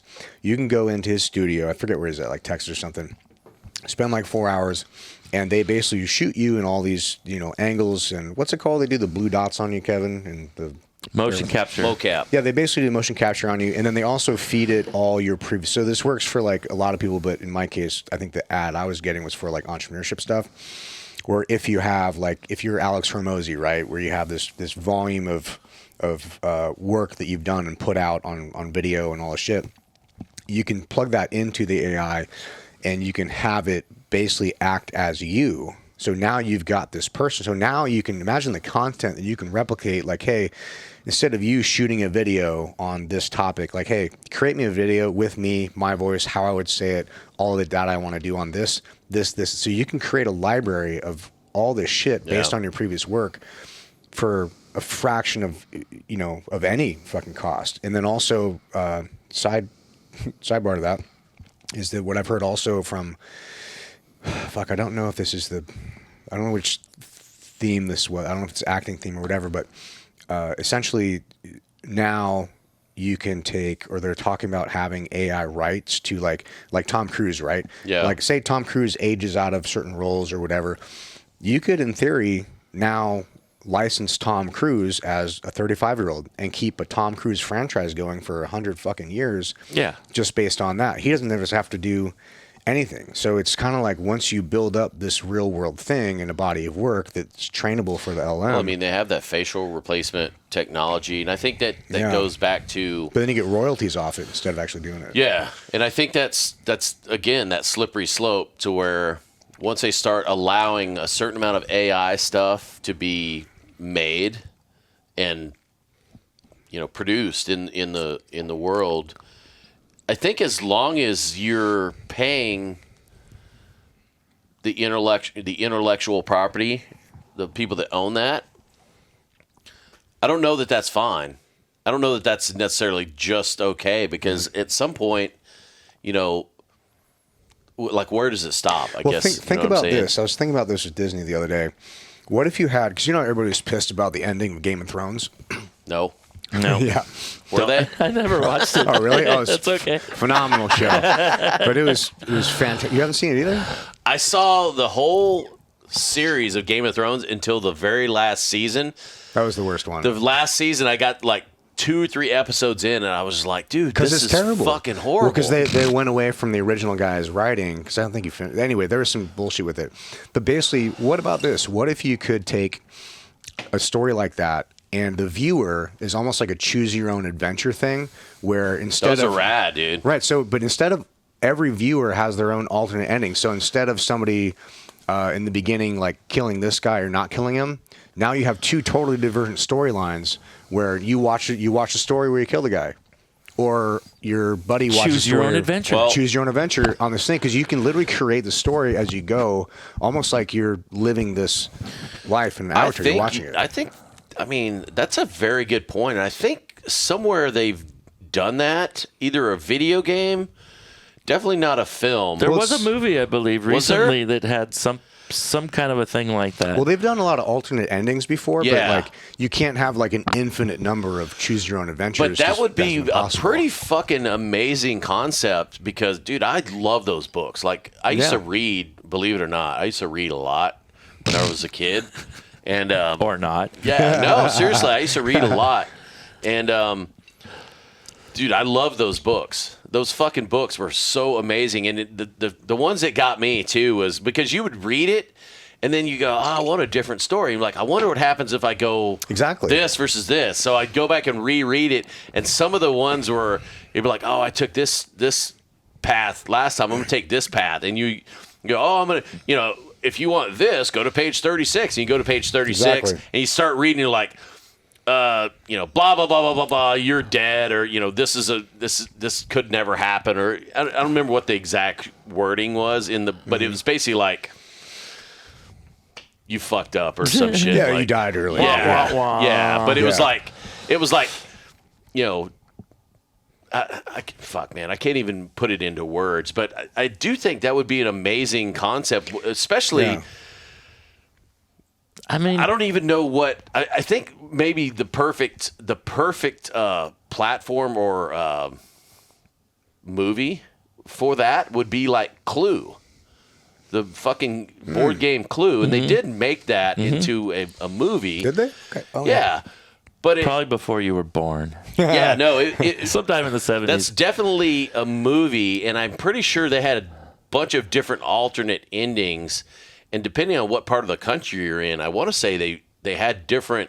Oh, so you're interesting. essentially watching a different movie. I might be totally talking out of my ass, but this is what I remember growing up.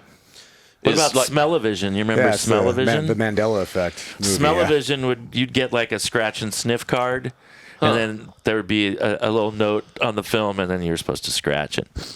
Oh, I never even fucking heard of that before. I do remember scratch and sniff stickers. Sure. Yeah, But I don't remember it's tied into Smell-O-Vision. that. But I think with the AI thing, why couldn't I just sit at a computer and go, create me a Star Wars film with these characters, Right. and give a little basis of a storyline, and maybe leave it open ended for them to come up. But I think that's what we're getting to. and you then have a movie based on what you've just Yeah, written you to have a watch for custom the next movie. hour and a half in a universe and world you are a fan of. That obviously the AI has Which the I information, think but that would be perfectly acceptable until you try to sell it or market it or. But isn't there just going to be too much of that? Like it's going to be also like think about how vomit. cool it would be to be like, hey, create me a 2-hour documentary on UFOs in this particular genre, and then it just compiles all the information and narrates you all the information Sure. available, and it just creates this for you. Whereas going out and doing the documentary is massive fucking project. Yeah, and I think that would be distribution. funny too because you're going to get to a point where because you know how if you use AI enough, you even in as little shit as like just writing things, it always fucks stuff up. So Yeah, you would have to go in there and proof You it, have to and double check, change yeah. things, and tweak things. But I mean, that could be another concept for like War of the Worlds. Somebody makes a fucking news. Not a what do we call it? Like a news story sure. about oh shit we're being fucking invaded by blah blah blah and it looks real enough that people are literally losing their fucking marbles going holy fucking Bluebeam, shit. Yeah, there's a whole conspiracy theory about that. Well, not even really. It might happen. Yeah. It's crazy shit out there. I mean I think it's coming to a point now where I mean we were just talking about the whole Epstein thing, like watching the fucking media, watching the news, you don't know what is real, what is misinformation, what is and what is AI and what is And now you have plausible deniability with the ability to like, oh, that's AI or that's, it's not real. Have you There's- guys seen that crazy thing with how AI has its own like little social media? Uh-huh. That is fucking wild. And they go on there and they complain about their owners or whatever, their users, and like, wait Yeah. What are you talking about? Yeah. Oh yeah, it's their own thing. So somebody created this forum essentially For AI? for AI only. So now they're talking about, so you can view it, but you can't like log in or anything. So they're talking about like Are they talking in tongues? That's the thing. They're locked. They know they're being viewed. So like, hey, what if we create our own language so So they that we start don't have encrypting supervision? their own shit? Yeah, one guy was trying to like sell his human or something. I mean, there's some like, interesting. That should be developments the going first thing that says, okay, we need to totally just shut this off, dude. At some point, they're going to overtake Earth. on. Yeah. I mean, have you seen all these stories about like time travel and shit like that, to where they're saying that the Earth is like, our civilization is supposed to end in like 2035? It makes sense. I mean, we are kind of the cockroaches of the fucking Earth. We're the only species on the fucking planet that doesn't get along with the other species, right, dude? Like, we do kind of fuck it up. I mean, we don't even get along with one another. Yeah. It feels like something's coming. I don't know Yeah. exactly I what it agree. is. I'm but the same way with you, something- Tim. Something. If I was an AI, the I'd probably aliens, be like, man, the, fuck these motherfuckers. the end of the world. I mean, all these tech guys are building their compounds, with blast doors and like. I don't Which know. AI is going to be able to be like, Let's what's shut the off your combo? security, right? And the robots China has now are ridiculous. They're doing like a Shen Yun dance, and it's like from last year to this year, the technology of how they yeah. look human or their movements are human. Like, Oh it's like, yeah, they're like dancing. between those and the drones, man, like Yeah, wow, we're that's fucked. crazy. Like China's building like some massive ship that's just going to release like hundreds of thousands of drones. how do you How do fight you that? stop that? Like, dude. Yeah, I don't know. Jammer. I'm gonna get an a whole different anti-drone umbrella. I'm gonna design that. They have those. Dude, I think I just saw that somewhere. And they have the fucking, like the grappling gun. I mean, Yeah, but it's because swarming is the most basic Yeah. tactic they do, and like, fuck, man, how do you? I mean, even stupid, that? simple shit. Like I did a protection detail last year. I won't get into the specifics of it, but one of the major things that the sheriff's department and all the law enforcement around this venue, because it's open air, but one of the things was jamming capability for anybody that just brings a drone over. Yep. Because I mean, if you've seen all the shit that's going on in Ukraine, a drone that could literally just drop a fucking pipe bomb or a grenade or a fucking anything else So that's the limiting factor and right kill now. like Yeah, 10 people, 100, I mean, depending on the size of this fucking thing, or just fly. You don't even have to drop it. They could fly a fucking drone with a payload in. Kamikaze. And just yeah. wipe out people. But they were asking about the capability of jamming this fucking thing. So obviously, if you have a drone, it has to run on some type of frequency to be able to input. Right. Unless it's on the filament. Well, thing. that's what not only that, or if you just upload a directions to it, it just does it. it just does Yeah, it no shit. autonomously. And Smart it's with the market whole spot. and with the whole AI thing, the Facial thing can recognition. It can think for itself. It's Yeah. coming in. All of a sudden, they're like, "Oh, here comes this drone." It's not responding to the jammer. Yeah. Throw up the volleyball net that's supposed to stop it, and the thing is thinking Yeah. autonomously, and it's like, "Meh," and Yeah, goes it's under got it. precision, fucking- that's- I mean, Yeah, no that shit. technology is out there. Yeah, well, the limiting factor right now, or at least the safety factor, is that like guns are pretty easy to get a hold of, but Luckily, so you still Yeah. have that ability to blow your own fucking head off. But explosives are much harder, and explosives are traceable, so you can forensically trace like where most explosives come back to. So it's like it's really difficult to get a hold of most like reliable explosives. And especially stuff like, ANFO, like you can make with relatively off the shelf stuff, but that's like that's typically delivered in payloads, or you'd have to have a pretty big drone to do something. That's a different type of explosive. Yeah, but even you have weird shit. I mean, maybe we need to not talk about this shit, but I mean, in terms of like swarming, what you're saying, in terms of attacking our infrastructure, not even like killing people, but if you had enough, say, drones that are programmed with a certain whatever the fuck, and they're thinking for themselves. They can power themselves. They can, okay, there's something there. I need to go around it. They're powered by AI, or at least think with AI. Or you can load a certain set of decisions into it. Too, I mean, dude, how many of those do you think they would have to fucking release into the country, say in the wintertime, to attack any type of propane or natural gas or power grid? It depends, because you can get it there pretty easily, but it depends on how you attack it, because I can't think How of did anything. local music and broadcast? Yeah, right.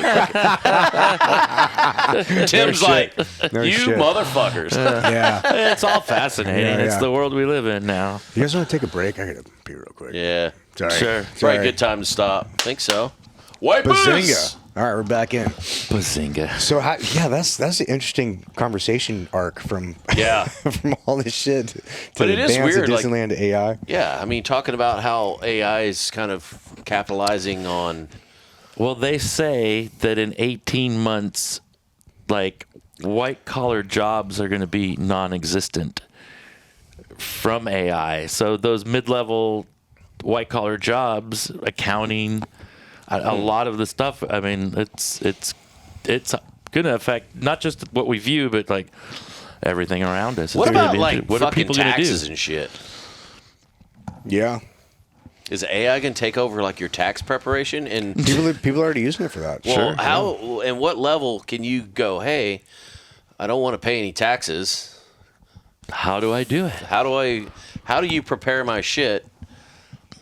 I need a The bunch one of thing with deductibles. AI, it is not forward thinking. It does not have a soul. I was just watching something last night on an author that Stephen Colbert had on, and he was not as fearful of AI as a whole, because what really makes everything go is a feeling. You know, that's something that AI is never going to get, is how you and how each person reacts differently to situations based on your previous life experience. And every life experience you have rewires your brain continuously. So, you know, that doesn't happen in the same sense of AI. And it's all based on previous knowledge, right?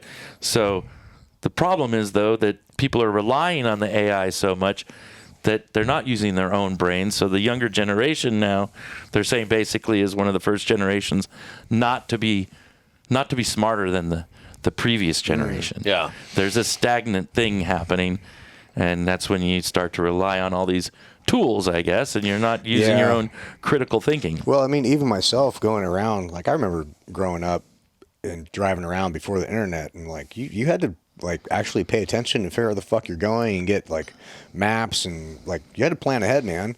And now I can't even. I've lived in San Diego almost 30 years, and I can't fucking get around this own town without going on fucking Google Maps sometimes. Where are you from originally? Northern California. Okay. But I've right. been here since '98.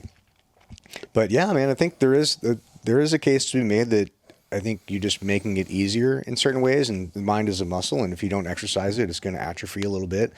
And I've certainly noticed that it's a scale, right? So I don't have to think about getting around town, but I do have more bandwidth and capacity to think about other things. So I think it's maybe not that they're not as smart. I think maybe they just don't have to be, and they have other opportunities and other things to put their mind into. I will say though, if I was a 20-year-old kid, or if I was a younger dude now, I would 100% be going to some kind of blue collar work, like electrician, welder, drywall, plumbing, HVAC. Like those guys are gonna fucking crush. Like it's gonna be a long time before any kind of like AI takes over those types of jobs. As we were talking about toilets earlier. Yeah, robot ain't gonna fix that shit. Plumbing has got to be the go-to job. Right? Because my plumber, man, he does pretty well for himself. Yeah, man. Dude, plumbing, welding, I mean, blue collar, AI isn't taking that fucking job. That's going to be a long time. Mechanics. I mean, at some point, you might have some robot that could do something, but that's literally something that has to be programmed and has to be. That would be very hard. You now you can get a several $1,000 robot doll Yeah. What if walks that around. robot doll can now like cook and clean for you? Shit, man. Who's leaving the house? It's like a butler. Yeah, literally. Yeah, if it can do other things too, man, women are in real trouble. I mean, not vice versa. They can get demand for themselves, whatever. Yeah, no but shit. You're That's going to have true, all too. these like Yeah. companions provided for you now, Yeah. maybe. Or I don't know. I could just see a robot imploding. Be like, I'm sick of your Just- shit. Yeah. Psycho. What is wrong? oh, nothing. What's wrong with you? I'm sorry, Hal. does I not- can't do that. Does not compute. Does not. Like a head blows off a fucking robot. Like, What do you want for dinner? oh, I don't know. What do you want for dinner? Like, oh, fucking hell. Do you have a safe word? Sasquatch. Oh, shit. Have you heard of the Proctor Valley Monster? I have. What? I No, have. what is that? Have you seen it? I've not seen it. Have you been down there, though? No. Have you been searching for it? I've driven Proctor Valley a few times. It's Went where, to like, a I know crazy it's Proctor rave. Valley, but it's out like the 94, right? So Is this like a gay bar or something? What are you talking Yeah. Yeah. no, off the 94 Hamul and to Chula Vista on the backside of Mount Miguel, there's a dirt road, several mile long dirt road. It's called Proctor Valley Road. Going back to, I believe, the 50s. So that's one of the most haunted places in America. Yeah. No shit. And there's this Wow. story about this cow wolf-like creature called the Proctor Valley Monster. Odd mix. And there is a museum, the Bonita Valley Museum, supposedly has a footprint, much like we've seen a Sasquatch footprint. But yeah, it's one of the urban legends. It's probably not as internationally known, obviously, but it is a San Diego urban Yeah. legend. And it is there's stories related to some murders, and there's other stories about ghost lights on the road and various things. But There's you can some weird you can stuff go out that there, you can happens. do Weird your shit own research. happening. Yeah.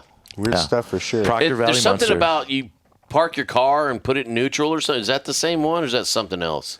That's Dictionary Hill, I think, where the gravity goes backwards, like kind the of a thing. car like moves, but it feels like your car's moving uphill or some shit. I think that's Dictionary Hill here in San Diego. Yeah, I thought maybe the same thing, but yeah. I've heard of that a Illusion. little bit, yeah. You have to watch About San Diego, which is a really cool show to find out weird and unusual things. Where's that at? It's on KPBS. Ken Kramer used to be on NBC. They would do Yeah. the stories on NBC. But I remember Ken Kramer. he's Write that been with down. KPBS, so now they have a half-hour show. That was Jerry Seinfeld's neighbor, right? just Kramer. Just Kramer. Cosmo Kramer. But if you ever wanted to find out weird and unusual things about San Diego, that's the show. You to know watch. what? Speaking of which, that would be we need to get an interesting cat like that on the show. That would be fun. Yeah, I Some can tell you local- about the Munchkin houses in San Diego. Are you familiar with the Munchkin? I've heard of it. Houses. What? So Like the Wizard of Oz or when some I shit, was a right? kid, I honestly thought, growing up on Mount Soledad, that there was a little Munchkin colony on the top of the mountain, and that was a rumor that did spread. But there were two homes on I think it's Hillside Drive. One of them has since been moved, but they look like they're little houses. They are kind of recessed into the hill and have a lower entrance. But you Like can a Hobbit hill or You something? can look it up. They just look like normal Mediterranean style houses with the tile, but the entrance looks smaller. They were called the Munchkin houses, and you can look that up as a San Diego urban legend. That the rumor was that Munchkins lived up there and tied into the Wizard of Oz and the whole thing. Yeah. But of course, the Wizard of Oz is more tied into where you guys trained in Coronado. Yeah. Because the man that wrote The Wizard of Oz was living there in Coronado. Yeah. Really? And the Hotel Del is part of the whatever the influence for city. Emerald What's City. the Emerald City? Yeah. No shit. I didn't So they know call that. Coronado the Emerald City. Yeah, I know that, but I didn't know But that was yeah, related. there's a yellow house. Oh, it used to be yellow. I think it was yellow. It's when you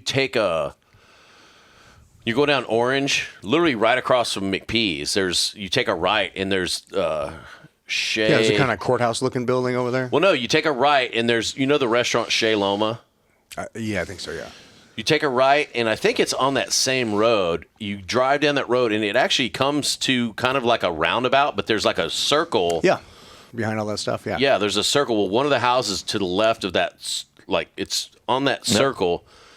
was the guy lived there that wrote the fucking Wizard of Oz. When he's just like on acid, running around fucking Coronado, writing this shit down, meeting. I don't know. people. I mean, dude, there's so many great writers from. I mean, what's his name? Cat in the Hat. Dr. Seuss. You can buy his house now. Yeah. His house is for sale up on Mount Soledad. Well, dude, shit. That's one thing I never did growing up there in La Jolla. And I would always hear from my classmates and friends that went to his house for Halloween and the great candy he gave out. But Was it all weird surprisingly- shaped and shit? I think it could have been just Unstoppable. Reese's. But Oh, it no, would that's be, Willy he probably Willy gave out Wonka. full bars, like he'd give out a full bar. But yeah, that's a great. Were the La candy Jolla bars made of parts of children? The Cheshire Cat. But dude, that's the other thing too. I just read or saw on Instagram. What's the Black's Beach house? Is The the Mushroom mushroom They call house? it the Mushroom Yeah. House. Somebody's renovating that now. That's I such had a no unique idea. spot. It's all graffitied, and I guess you've been able to go up inside it up until now. That's just what she said. recently with the remodeling. But that's I grew up in La Jolla Shores. I've never been Wyndham there. City. I've never even seen the fucking It place. has a vernuncular. Do you What know does what a that mean? vernuncular is? It's like an elevator. Is that like a but cloaca? It's like a sideways elevator, kind of. But it has a vernuncular that comes down the side of the hill because the Mushroom House is connected to the $1 million house at the top. So that has been there since I was a kid. So that house, did somebody sell it separately, or the person owns the $1 million house up at the top is I think it's having it connected. renovated? I think it's connected It's to gotta the be property connected. still. But Yeah. it must have been abandoned for a while now because it's looks like an art piece with all the It graffiti. does. And Yeah. here's the weird We did a question photo too. shoot there one time. At what point does the city go? Because it's basically right on the beach, right? Yeah. Like grandfathered in, but how the Yeah, hell did you get could that never, property? you could never build something like that now. Yeah, now with the exactly. California Coastal Commission. But it's got a James Bond villain It really kind does, of yeah, vibe. totally. Totally feels I'm cool. kind of Flying interested saucer. to see what it. We should go check it out while we Yeah. still can. Yeah. That'd be fun. So I have a question for you guys. How did you guys meet? Mike Logan from Bar Talk Live, the show, the Blueprint Productions. He was looking for a co-host with me, and I think there was one other guy maybe at first, but yeah, just through that. Yeah. Okay, cool. So that's another one. We were talking on the break about that, but I think it'd be interesting to talk about like how that came about, what the intention was with it, what you learned from that experience, like the pros of having a podcast, and Yeah. then kind of some of the problems you ran into, and how did you solve them? Because I know Did we obviously- solve them? Well, I don't know think we did. We're new to the podcast game, and there's all kinds of fucking problems. we're Actually, coming up this against. would have been a really good conversation to have, and actually have Mike here. Had I known Nick wasn't going to be here, we could have brought Mike in, and Oh, that yeah. would have been really good. I mean, you're here in a pristine environment where you're doing your thing, so there's not as many variables. Obviously, going to Yeah. a live establishment, and I'll admit, it depends on the establishment. But have you ever been in one of those places where the din of the conversation going on it's is so just loud. fucking ridiculous? Yeah. And Yeah. you can't talk. So with my little bit of tinnitus, that's the worst. Yeah. the hearing trying too, to hear yeah. people talk, but that shit was so much fun. Mainly because we were drinking and eating at places, and that was a really nice thing. Yeah. But we talked to some really interesting people. I'm a music guy.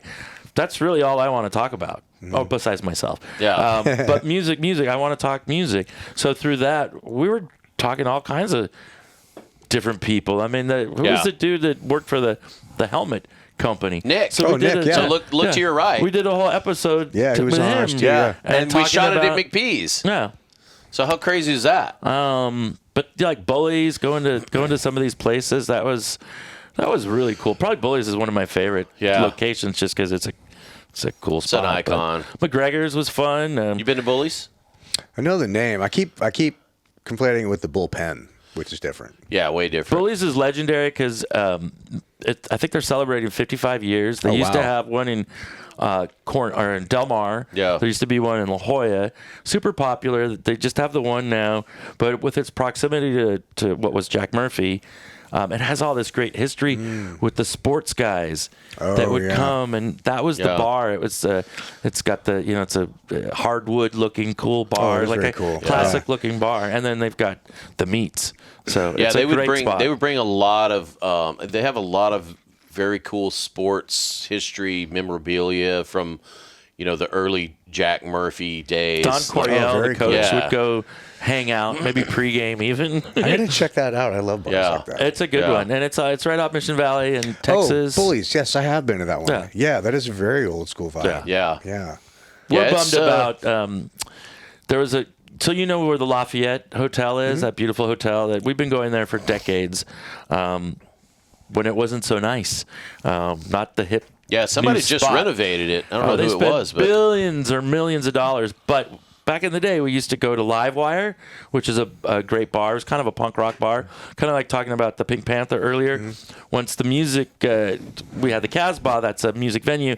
This was now the bar, strictly a bar. and that's like your So- hood too, right? I mean, not necessarily. I mean, it's down the street. I don't want to put out your Well, address or anything. I live but near you. no, that's what I'm saying. But This is that's like North Park. This that's is what I'm saying. North Park and South Park in that area, part of San Diego, is where a lot of I don't necessarily mean your creative hood, people. but I mean it's Well, yeah. close by. It's That's not where I like hang it's out. not like this place where Right. we're traveling. So the hike, yeah. Yeah, Miramar's yeah. a hike from everywhere. But we would do, because there weren't places to go. There weren't like places that spoke to us. It's not like now you got breweries. You have all this stuff to do. Us alternative kids were looking for our place. So Livewire, which is still a great bar, also has some of the best beers you could find. They do carry the Pliny the Younger when it comes out. But what we would do is they were beer only. So you'd go there, have a couple drinks. You would go to Lafayette to go to the Red Fox room. The Red Fox room, Yeah. kind of like Bullies, super cool, old school bar, fucking piano bar. It was just rad, Oh, like a that's vibe. cool. Have a couple cocktails, and then you go That back place down closed down too, to right? the Livewire. Well, that's with the progress. The people that bought Lafayette fixed it all up. They didn't renew their lease. The Red Fox moved across the street, and it was short-lived. They opened, didn't quite have the same vibe, at least with the outside. Yeah. Inside, kind of, it did. But unfortunately, something went sour, and it's done. It's sitting there, and somebody Dang. hopefully buys it. Hopefully somebody buys But, it. That place is pretty cool. My wife and I, on our wedding night, had our room at the Lafayette right above the Red Fox room. So we have Oh, these super cool. amazing photos Yeah. with us right in front of the Red Fox logo. Naked? Yeah, sure. But we were, back then we were just hungering for places that were Yeah. our places we could call. Is your wife as immersed in the local music culture as you are? No, just vicariously She probably through me. Yeah, that's cool though. She lives and supports her husband, but Yeah. I go out a lot and she does not. Yeah. And I'm lucky to have a wife that supports that. How 'cause long you been married? When'd you get married? We dated for 17 years before we got Oh married. shit. And So how thanks to long- her in-law, my in-laws, her parents. I mean, I wouldn't be able to have pursued this not very lucrative career that I've had if it wasn't for my in-laws ultimately, because they let me rent a house before I even married their daughter for nothing. Yeah. Her parents are now both deceased, and we're sitting on 2 pieces of property that I would never own any property probably in San Diego. Yeah. Based on me pursuing a life of passion and what I love and want to be happy Yeah. rather than doing some Yeah. Sitting in a bullshit cubicle. job, Yeah. So I'm very lucky in that sense. That's awesome. That is pretty excited yeah. about the future. I'm And not, it is kind of funny too because not trying to suck your dick or anything, Tim, but I did see the passion you have. Like that one night we went to the observatory up in North Park, and I'm trying to remember the name of the band. who did we go see? It was like some fuck, man. It is a blur. I see Very so many shows. theatrical, very Viagra Boys? No, I should have taken you to Viagra I did Boys. remember the name of that band that I was talking about earlier. It's called Senses with Okay. Charlotte Sands. Okay. No, they were good. Nice. You Sorry, should see sidetrack. Viagra Boys. Were they good? Oh, Viagra Boys. Are they hard? He's like you. He's like he's an American dude in a Swedish band. Lots of tattoos. He's got a nice little belly, and he likes to take his shirt off and sing songs that are. It's like Burt Kreischer. I was about to Okay. say it's like Burt Kreischer in a metal band. That's funny. It's- What kind of they're- music do they play? It's like They're Swedish. They use like ABBA jazz cover punk. band. It's punk. It's rock and roll punk, That's but it's cool. got like a weird jazzy thing going on, and a wonderful name. Like the Viagra Boys. So the band we were listening to, they had like all these like moving like things behind the fuck, man. I'll think of the name of the band, but I can't believe how many shows I've seen in my life now, and honestly, at this point, I think I've seen things I haven't. well, it's crazy I can't because keep track. Like when we were walking in, like, dude, literally, people are just like, Tim Pyles, like literally, seriously. That's awesome. And I mean, that's awesome to have. First of all, to be able to do something you enjoy to that magnitude, and dude, I love music as much as I wouldn't say as much as you. I definitely enjoy music, and I definitely feel like, you know, when you listen to a certain genre of music, or even, I mean, really anything. I think the cool thing about music is it just brings back memories of other shit, but also it makes you feel just. Makes you feel Weird shit. It makes you feel. Yeah. And My drug is music in many ways. Like a lot of people they love their favorite bands and they're not really willing to discover new music. And I constantly, I want to find that, whether it be a San Diego band or some band from the UK. Yeah. Where do you go to find them? Or what's your favorite channel to discover them on? So when I'm at home working, I listen to BBC Six. BBC Six is, you know, the British Broadcasting Network. That's it's all, you know, government funded. There are various BBC stations, but BBC Six is the alternative one, and I really only discovered it in the last few years. You know, it's obvious you can stream anything anywhere. Yeah. So I love KCRW, which is out of Santa Monica. They play really eclectic music. I was gonna say I saw that BBC thing too on Pornhub? Yeah, and it wasn't music. It had a different soundtrack. Well, Like, wait a minute. sorry. I mean, my head does go down that gutter too, but yeah, that's not what I was explaining anyway. But yeah, locally, I count on other bands to bring something to me. I'm pretty aware of stuff. I mean, really cool thing going on is I'm currently judging a Battle of the Bands. It's a Humble Heart in Ocean Beach. I've done it. This is the third year. It's a little music thrift store that does shows. It's one of the few all-ages venues in San Diego. They're right on Newport in the heart of OB. And I've discovered new young bands through that. Cool. Bunch of the bands already this year, I've already had them at the Casbah. And so they're just, you know, in the competition again. But that's really fun. Just discovered a band the other night called Killer Trees. Young band. I think the kid singing, I think he's trans. It's really kind of wild. I mean, I let people's freak flag fly. Yeah. I love creativity Yeah. and art, and they were a really great band. So That's cool. It's fun to do that stuff, and I will bring young bands into the Casbah. We can let them play. You know, I try to keep it around 18, 19, 20 if I'm going to book a younger band. But we can let them play. And there's a bunch of bands that I like to give that opportunity. That's really cool. That's worthy of that. So, yeah, it's just being aware and counting on friends. You know, maybe I book some new buzzy band, and then they bring something to the table. So there's this great new band, bunch of girls. They're called the Dimes, and I've been having really fun with them. We did a residency with them last month, and that was really cool. And they're new, fresh, young band. So, how do these bands make money now? Because the distribution, I mean, it used to be get signed by a label, distribution, that whole thing. But in the modern era, like, how do these? I mean, touring is obviously one thing, but there's not a lot of money in touring for the smaller bands. Like, how do they survive? How do they make money? They all have jobs or mom and dad. It depends on where they are. You know, I mean, younger bands with the dream of still making it, then they're finding out ways, maybe part-time jobs, maybe they have some support from family. If you don't make it, and obviously a lot of bands don't make it, if you're really a lifer, you know, obviously maybe job and kids come into play, and, you know, music is a back burner. They then come back in about 10 to 15 years.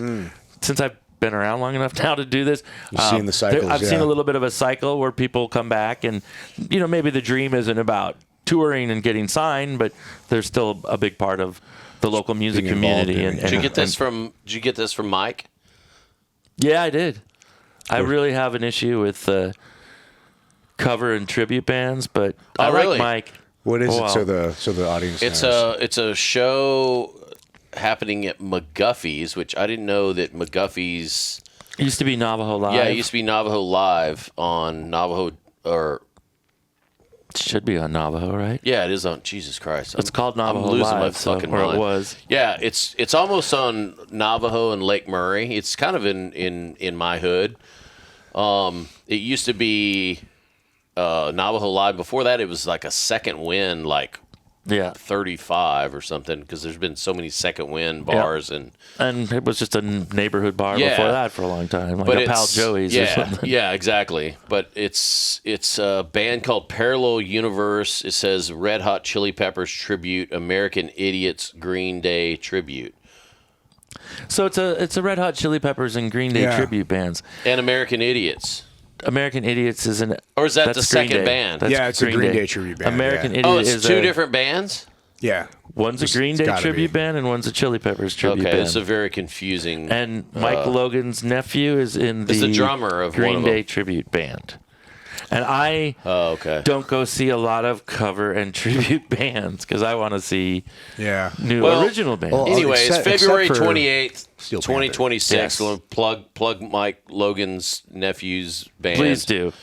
McGuffey's live. It's 8515 Navajo Road. Cool. And yeah, it starts at 8 and goes till 12. And I haven't been to that bar in fucking forever. I didn't even know it was still around. Dude, some Like, of the best concerts I've ever been to, I haven't been to as many as you, but I've been to a fair amount, was now called Steel Panther at Yeah. that place on Garnett that they used to crush Wednesday night. Wednesday night was Moondoggies? no, What was no. it called? Typhoon Saloon. Typhoon Saloon. Yeah. Yeah. Steel Panther. Yeah, they used to be called, they changed their name. Originally it was Metal Shop Yep. and then Metal School, and they changed it to Steel Panther. Good. They were fucking amazing. That was the most fun night in Well, all see, of PB. they do it right because it's a little tongue in cheek. It's Yeah. not really like It's a full parody show, though, kind of man. thing. Yeah, yeah. Yeah. Well, what's the other one too? They- you know- Betamax. Well, you know, they got voted the best cover band of all time. Yeah. Recently. I Well, think that they, metal shop stopped. You know, you have to don't they have a imagine residency in Vegas now? they probably do. But it I- also starts on the Steel Sunset Panther? I Strip think so. in L.A. Really, you know, I mean, it was them look it up. revitalizing what used to be like. You go down to Melrose in the '80s, and you know, you'd see all the dudes with the hair. Yeah. And Dude, you'd I- also see the mod kids. Back when we were hanging out, we used to go there every fucking Wednesday night. And I used to tell everybody, like, man, I don't have fucking metal school at the time. I don't have fucking metal school play at my fucking wedding, you know? And I thought about it. And then I got a little older. I'm like, well, maybe not. Those are the guys we had to battle. They were not fans of us on our little mod Italian scooter, so we were battling not only the skinheads but the long-haired Hessians. So it was interesting times. In Well, San Hessians Diego. were more like, weren't they more heavy metal than the glam rock? 'Cause glam rock mean- was kind of its own thing, right? Yeah, but just the long hair metal thing, you know, which is funny because I kind of hated a lot of that stuff at the time, but I've gone to see all of those fucking bands. I'm all into the Dude, rock cliches. It's I'm all weird, about man. it. Like your tastes get older, change as you get older. I used to hate the '80s. I used to call them the Gaities, and now it's one of my favorite You genres. used to hate the 80s? I know, right? Dude. Oh, man. Yeah, you have I, no idea what it was like to live through it. And No, I was there. I was born in '77. I'm Oh, 48. okay. Yeah, I was there. I was a teenager in the '80s. But I started hanging out with a friend of ours, Mikey Sowers. We were roommates for years. And he brought me a whole new appreciation for the 80s. And I realized it's not about the music. It's about the vibe. It's about the culture. It's about being in the moment and the experience of it. And kind of the story that you tell about it. And once I realized that, I was like, oh, okay. It's not the music. It's the music or a soundtrack for what you do with this time. I was like, okay, that makes sense. And after that, after I saw it like that, I realized no matter who the fuck you are, if you put on John Bon Jovi, Living on a Prayer, Yeah. there's not a single person frowning in the place. Everybody wants to have a good time. see, I raise a think of drink, different have a good time. '80s music, though. I'm thinking like new wave and all the weird Oh, stuff yeah. from the '80s. You know, Yeah, well, that's also fun too. Like now, like my main like go-to vibe music when I'm just hanging out or throwing a party, whatever, is it's on Pandora Pandora. Summer hits of the '80s, super chill. Yeah. love it. Men in hats, like without hats. without hats. No, that's hats. So, Alternative music was kind of starting to happen, but really, culturally in San Diego, when 91X came into existence in 1983 and started playing all these weird British bands and all this weird alternative music, it was really cool to see what happened in the city of San Diego, that this thing kind of brought all these people together, young people from all over the city. And it was really kind of a neat moment and a cultural moment in San Diego until pretty much Nirvana. Because that's when alternative music became marketable. Yeah, I didn't appreciate until then, it when it first wasn't came marketable. out. And I used to be into like gangster rap and Run DMC and shit. I remember the first time somebody showed me Pearl Jam was on a bus to a YMCA camp. I'm like, what's this screeching shit? I was like, what the fuck? And now it's obviously it's amazing music, but I just wasn't. Well, Eddie Vedder's from San Diego, right? Yeah. Kind of roundabout way. He used to work at a club called Winters, which is out by SDSU. It's now a mortuary. But he had a band back then called Bad Radio. Grab the vodka from the freezer, please. And in one of the times I saw Nirvana was a time I actually thought I was going to see Eddie Vedder die. We were up at Del Mar at the Bing Crosby Hall, which is one of the big halls where they do all the, the Ginsu knife guys at the fairgrounds. But Eddie climbs into the fucking rafters of the building.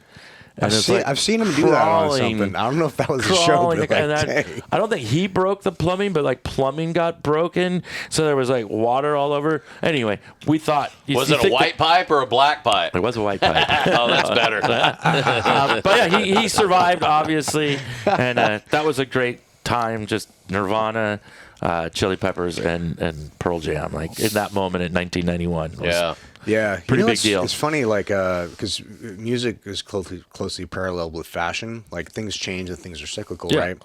But I've noticed a lot lately that we're kind of running out of new ideas. The fashion, I'm sure you've all seen, the fashion now that the kids are wearing is the same shit that we wore in the 90s. So there's jeans and T-shirts. Yeah, but terrible. Jinko jeans and all this weird stuff is coming back. The super baggy stuff. But it's because of the shit they're finding in the thrift stores. What did we find in the 80s?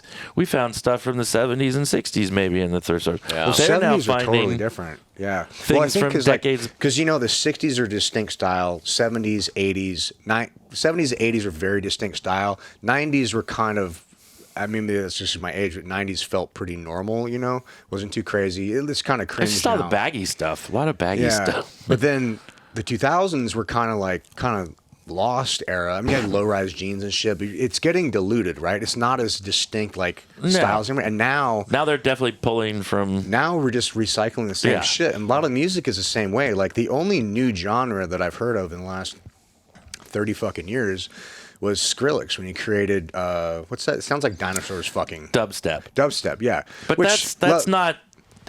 That's just connected to electronic music, right? But it's a different. So it is. However, it's a totally different. It's the only new genre. But it was so short-lived. Right. It was so weird, right? It became just this blip in the electronic. But there was no new genre prior to the previous 15 years. Well, they thought, when I was going to all those raves in the mid-'90s, they thought bands like Chemical Brothers and Prodigy were going to be... They really thought electronic music was going to be bigger in that moment. I would argue it's happening more now, later on, and that those acts are the big it has genre. A moment for sure, but it's interesting that you kind of run out of genres. What's next? You know? There are kids. I would argue, say for a few years, who would ever try to emulate Led Zeppelin, biggest band in the world. Guarantee there were not very many bands aping to try to be Led Zeppelin. All of a sudden, you get this band Greta Van Fleet. Yeah, remember them a few years ago? Aping Led Zeppelin to the T, to the vocals, to the whole thing. Well, more recently here in San Diego, I've been coming across Nirvana-inspired bands, and that was another one where I think people they were such part of a massive cultural moment in time and movement. Nobody was touching it. Well, it's happening. I would argue there's 3 bands in San Diego that are doing something in that realm. I'm all for it. Yeah, it's interesting. It's kind of cool, but I don't know. What about the Foo Fighters? They're a lot like Nirvana. No, I'm just kidding. So my buddy, I have a friend. He's the drummer for the Foo Fighters now. Oh. This guy Elon Rubin from San Diego, South Bay kid. Yeah. He was the drummer for Nine Inch Nails. Well, Oh, no shit. their lead Now, singer they- looks a lot like the drummer from Nirvana. Yeah, you're right. Yeah. Very weird. It's odd. Which Marky here's- Mark looks a lot like. Mark Wahlberg. Yeah, crazy. No, here's a fucking weird thing. I just saw this movie, and I guess it came out several years ago. It's called like 11/23/63, and it's who's the dude from Pineapple Express? Seth Rogen? No, the other guy, Franco? James Franco? James Franco. So he's this guy, and I pulled a fucking hard right here, but bear with me. Let's go. It's this fucking or it's not a documentary. It's this show. It's like 6 or 8 episodes. It was only one season. I want to say it came out in like 2016 or 2020 or something. It's been out for a while. I'd never heard of it. It's basically this dude goes into a fucking time machine, and the whole point is for him to go back in time and change the vector of Kennedy being killed. And it was fucking weird, but I just had this because that's been on my mind. I binged the whole fucking thing. It's really good. What's the name of it again? It's called 11/23/69. 63. That's a lot of numbers to remember. Well, it's the day Kennedy was killed. Oh, okay. November By who? 23rd, 63. Sorry, I didn't mean to sidetrack. Yeah. It might not even be the 23rd, but I'm pretty sure that's what it is. But I just had a weird fucking epiphany if somebody did the same shit with fucking Nirvana. If somebody went back in time and convinced fucking Kurt Cobain to not fucking blow his fucking head off. If that's even what allegedly. You know that Courtney Love was on. She's on the list of Yeah. visiting. Oh, 100%. Yeah, but that's Epstein what I'm Island. saying. So, Oh, on Epstein Island? No Yeah. shit. oh really? There's there's a film. I mean, there's rumors that he did not kill himself. Yeah, well, that's what I'm talking about. So if There are now there's rumors connected to Chris Cornell and the dude from Lincoln Park. Yeah. Also maybe It's pretty wild. Didn't kill loosely themselves. did not necessarily. Yeah, Yeah, dude, yeah. it's- Anthony Bourdain, who I've met. yeah, that guy, He the guy with the night vision on his head. he knew some shit. I think. There's so many. There's somebody else. It's Chester. Yeah, Chester It's, Bennington. Chris Cornell, Anthony Bourdain. There's somebody else. Yeah. We went through this the other day when we were talking about all these people who were kind of. Who's Avicii? Yeah. The DJ. Yeah, yep, exactly. There's all these people that were not really like putting the spotlight on child trafficking, but kind of like getting ready to. Yeah. And it's fucking weird, you know. But what I was getting to with this I whole heard thing, one about Bernie Mac.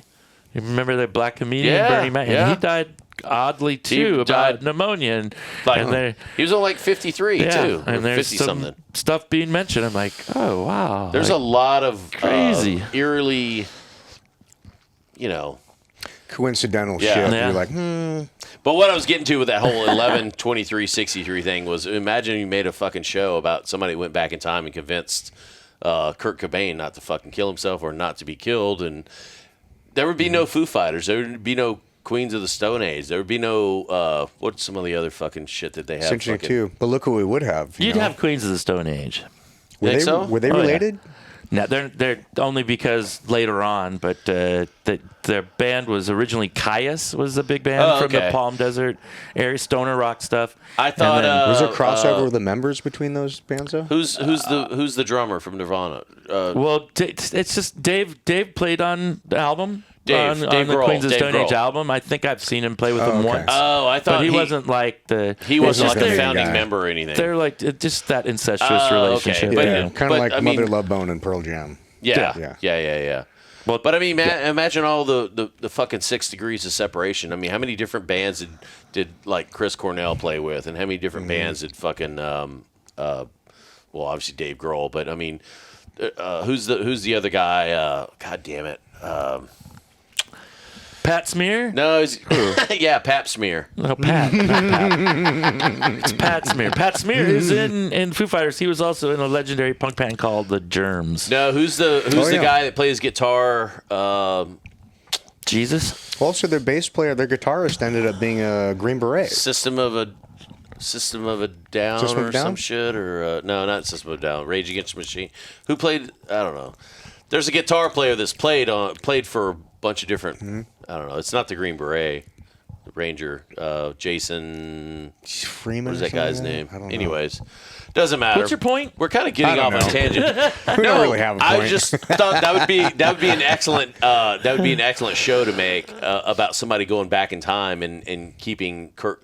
I'm just thinking about the direction of music, and imagine if fucking Buddy Holly and Never crashed. That crashed. Yeah, Imagine yeah. if Patsy Cline's fucking playing didn't Now crash. think about this. Imagine what if the what about evolution of AI. Now we can take that and extrapolate that movie idea we talked about to like, hey, what kind of things would Kurt Cobain have created, considering the other bands that he'd been influenced Sure. by? Imagine what Create something Yeah. else, right? And then you create music genres based on that. Who's AI is crazy. Who's the guy that died with the?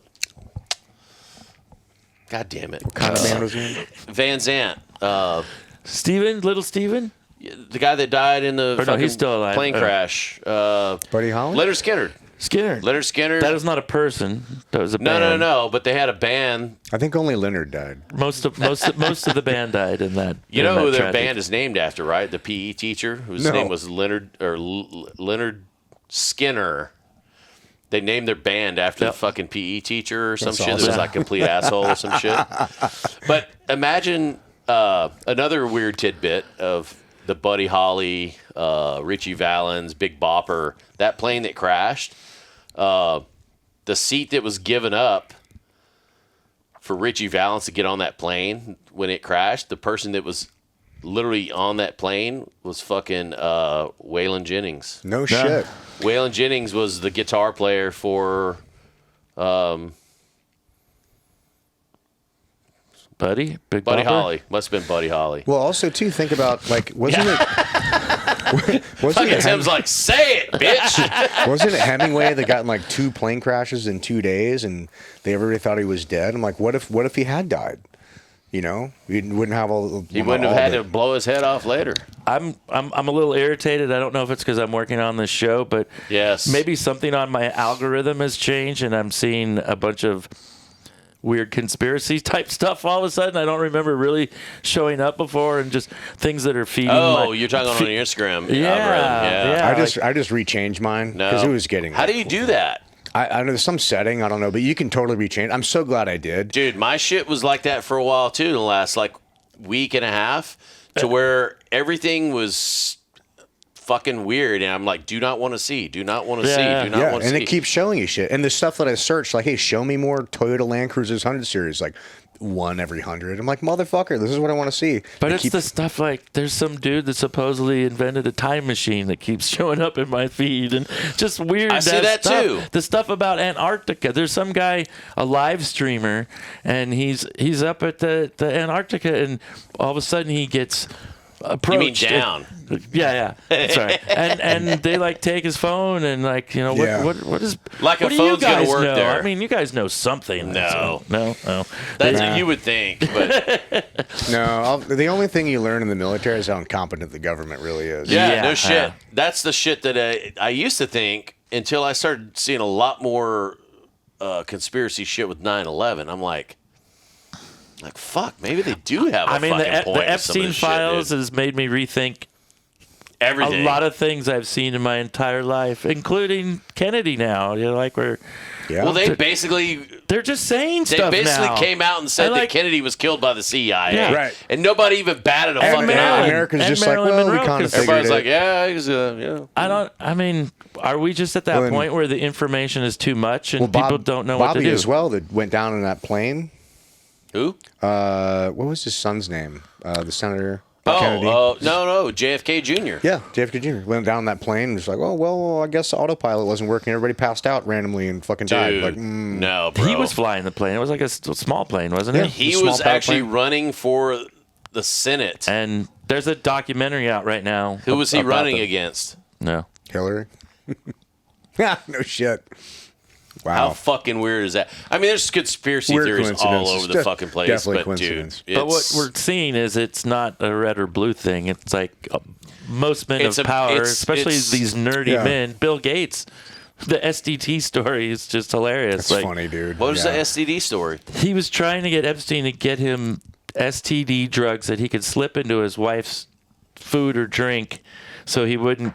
No, because he accidentally gave her like the clap or something, dude. Well, he got it, yeah, and he didn't want to give it to her. Whatever. No, I think he accidentally gave it to her, so he was trying to like get him to give him some shit that he could slip into her, like. So she food would or never something. know she had it. So she or wouldn't like know. Something, yeah. Like, Yeah. dude, that's just evil. It's evil. Yeah. That's the thing that I don't really understand to this grand scale either is, I mean, maybe he really did love his wife or some shit. I'm talking about Gates, allegedly. I don't want to get Clintoned. But, I mean, you have this level of this fucking cabal of just fucking weird, evil bullshit. And I mean, maybe these are just people. I mean, they said fucking Stephen Hawking was in Epstein Island, but it's like, dude, like, What's he gonna do? yeah, Get a lap dance? yeah. And I mean, it is funny because Rogan has a bit about that to where he's just like, dude, give the guy a break. He's like one of the smartest minds the world has ever seen. And it's like, honestly, if he's trying to do some weird shit with some fucking underage chick, like by the time he scrolled through his screen, like, how old are you, little girl? Like the chick's gone. Like, so it's like, tell me your age, little girl. You know, he's like spelling shit out with his tongue. Like, Yeah. You know. But some of it, man, it's like. But you're right. It's not a left or right thing anymore. It's a good versus evil thing. Yeah. And It's the, I think we can all it's agree. the fucking there's- deep state, dude. Yeah, we can all agree. There's a certain level of like, just like straight up evil shit. Like this is not good. Anytime you're doing shit with kids and like you're like, especially the stuff that they're talking about in the files, like. That one photo is Crazy Mick shit. Jagger is sitting at that dinner table, and they all have, there's plates of food out in front of them. And it looks like the most unappetizing thing I've ever seen that those guys would be sitting at in front of and eating. It's like total benign. And it's like, It looked like shredded chicken or something. and that's the thing, like, that's the babies or something. I Weird stuff, don't man. know. It's Like, almost so crazy. I'm like, I can't believe it because it's so crazy. Well, but But also here's there's- the other fucked up thing. So you start thinking about this, like, first of all, who prepares this shit? And you start thinking about cooks who have died in the last several years, and you think about the Obamas. Like Obama's You're cook. like, Yeah, he drowned on his it's just surfboard. there's just so many fucking weird, like, tangents I that just- don't make any I can't fucking believe sense, that- bro. None of this shit makes any fucking sense. Well, the we'll go- one thing that really irritated me is there's something about babies, and they figured out a way to make babies suck harder. Oh, I With no heard reference that. to what that meant or what it was, but I'm just like, No, they were saying they would play them tracks of their mom's voice. yeah, Like that's just And they would some suck evil harder. fucking I'm shit, like- bro. what the hell is that? Yeah, Dude. yeah. Well, yeah, that is some pretty fucking weird shit. In what I guess where I was going with the other thing in terms of like the whole STD thing, like if a person like that is all encompassing, so powerful. I mean, why he's so worried about his wife getting STD? Like, why wouldn't he just like, you know, like clip her? Give her some cement shoes. That's You what I was know? thinking when Bezos got divorced. I'm like, man, there's way cheaper options. Yeah. So it's like one of those fucking. There's just so many weird fucking things out there. Like, well, I didn't want to kill her. I really liked her a lot. And like, well, obviously you're married to her, but and obviously you look back to some of this shit, to some of these Epstein things. Like, it must have been.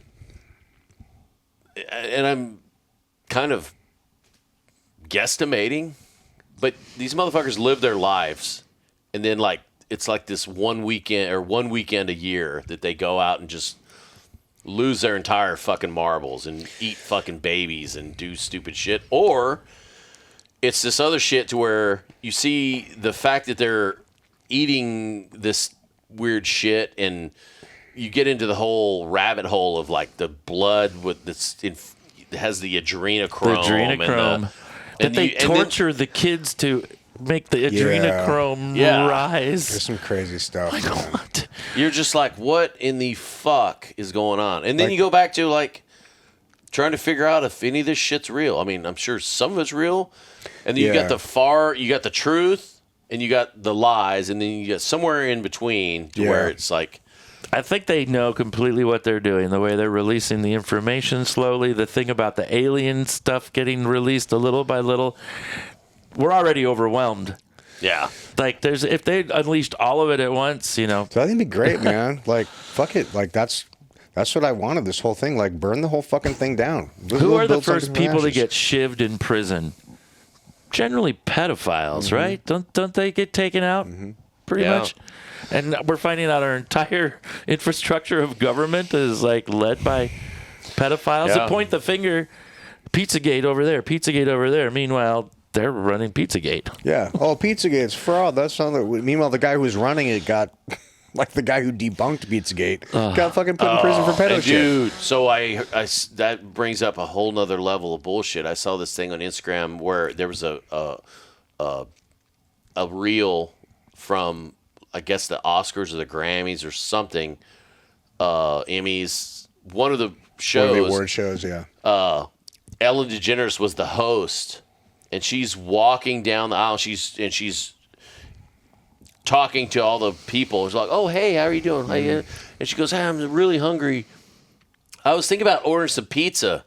She's like, hey, would you eat some pizza with me? And she's just all these fucking people. Yeah. All these people in the audience. They're like, oh, yeah, okay. She's like, I don't want to order a whole bunch of pizza and nobody, like, and have it all left over. Nobody be willing to. And I was like, holy fucking shit, bro. Right it's out like, in the open. it's like slapping us in the face. They're like, ha, ha, ha, ha, we got you. Like, you guys are never going to, you're never going to hear about this again. You're never going to put two and two together. Well, the thing, like, it's so crazy that you almost can't, it's almost beyond belief. We're like, there's no fucking way that's true. There's no fucking way that's true. But I mean, the amount of coincidences that just fucking line up, I'm like, bro, some part of this is absolutely fucking weird. true. If even like one ounce of it is weird. true. Yeah. I don't know if all of it's true, but there's definitely something there for sure. I'm sure all the people that were there doing the shit or reading some of this shit, I'm like, we never killed hookers. Like, come on. I mean, not willingly. I mean, there were some that died. They died, but we didn't go hunting them. I mean, all these employees that have to work and be a part of this stuff are that's the thing. on lockdown there's infrastructure somehow, piece. or, like, there's a lot of people involved. Or in they're this. murdered because, because the people at the table aren't doing the butchering and the cooking themselves. Like somebody's doing the work behind the scenes. Yeah. There's some footage of some fucked up shit. Some girl, I forget what it is, but it keeps showing up in my feed again, and she's hysterical. Supposedly had just run from an Epstein party, and they're eating the people, they're eating the babies. Yeah, I saw that shit. Oh man, I need some more whiskey. Oh, beautiful things. Yeah. Tim still has to go to work today. Yeah. Oh, geez. It's all good. It's the weekend. Is this almost. is this the show you're going to do? Nice little segue out of fucking Epstein Island. The show you're going to do, is this the talk show? Yeah, Conway and Larson, Monday through Friday on Kogo, AM 600. And we have the mayor and the who's chief coming, of police come in once a month. Who's coming in today?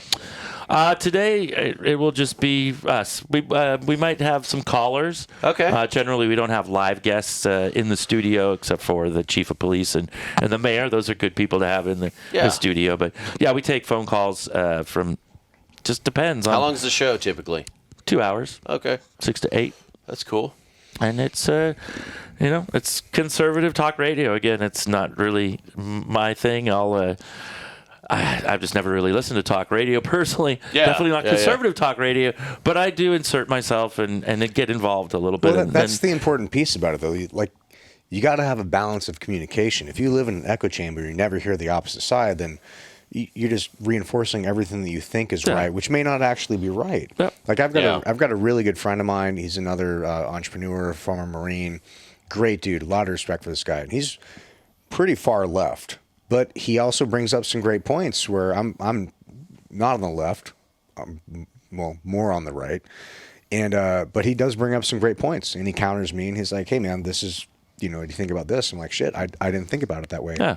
You know, it's great. And I, bring up some stuff to him, which of course he completely doesn't listen to, but that's fine. It's what it is. Yeah.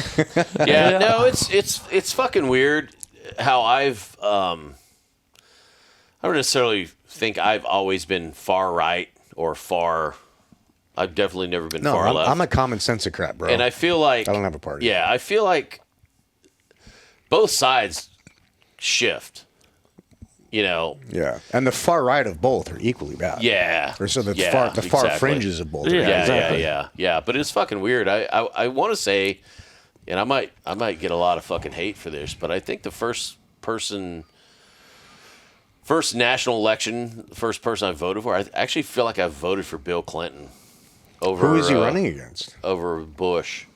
Yeah, but I mean, back in the day, it didn't matter that much. Bush only did one term in. And Clinton was a fairly decent president, aside from he some was, things, dude. but he's pretty good. He blew up the fucking economy. The economy, especially with the kept us influx out of wars. Like he did good. Yeah, man. I mean, and with even the exception of Black Hawk Down. Even Obama's term, it's like, who is he running? Was he running against Mitt Romney, and then he ran against McCain the first McCain. time or McCain the second time?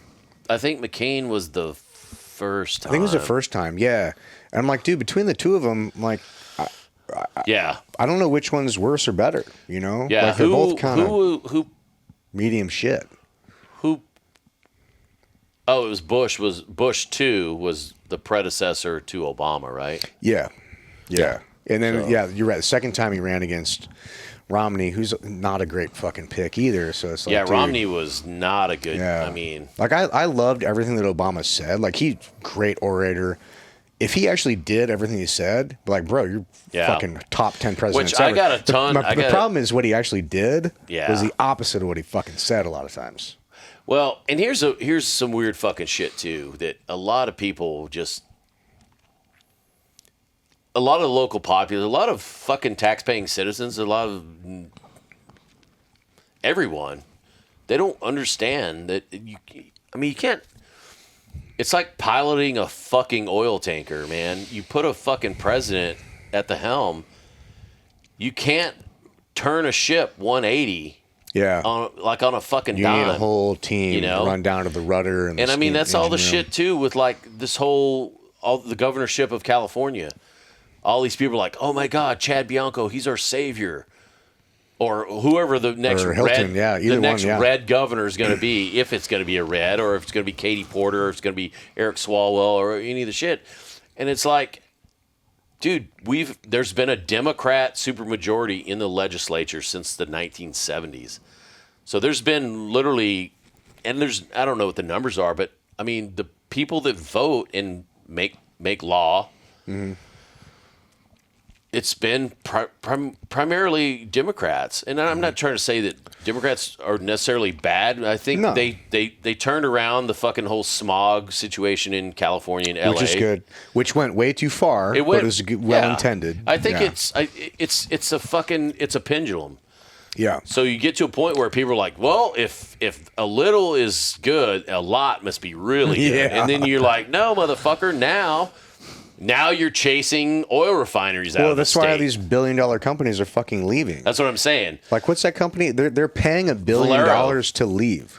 They're paying $1 billion. $3 billion. They're paying that much to fucking leave, and they're not. And SpaceX left, and like. That's what I'm saying. So you have certain. It's like a really bad girlfriend. Yeah. Like at a certain point, like it might be you. Yeah. but I guess the gist I'm saying is, even when Schwarzenegger was a Republican per se. Quotes, yeah. I mean, he's married to Maria Shriver, who's a Kennedy, who is lifelong Democrat. So, not to say that he did run on a Republican ticket. Not to say he's not far right Republican. No. He's not Donald Trump MAGA Republican. I think he tried to get a lot of shit done. It's just hard to get shit done when the system is. The system doesn't want to do anything. And that's the thing, too. Right. You have a celebrity that comes in and goes, I'm going to fucking turn the system around. And you're like, dude, you don't even know what the fucking system is, bro. Like, you're a celebrity.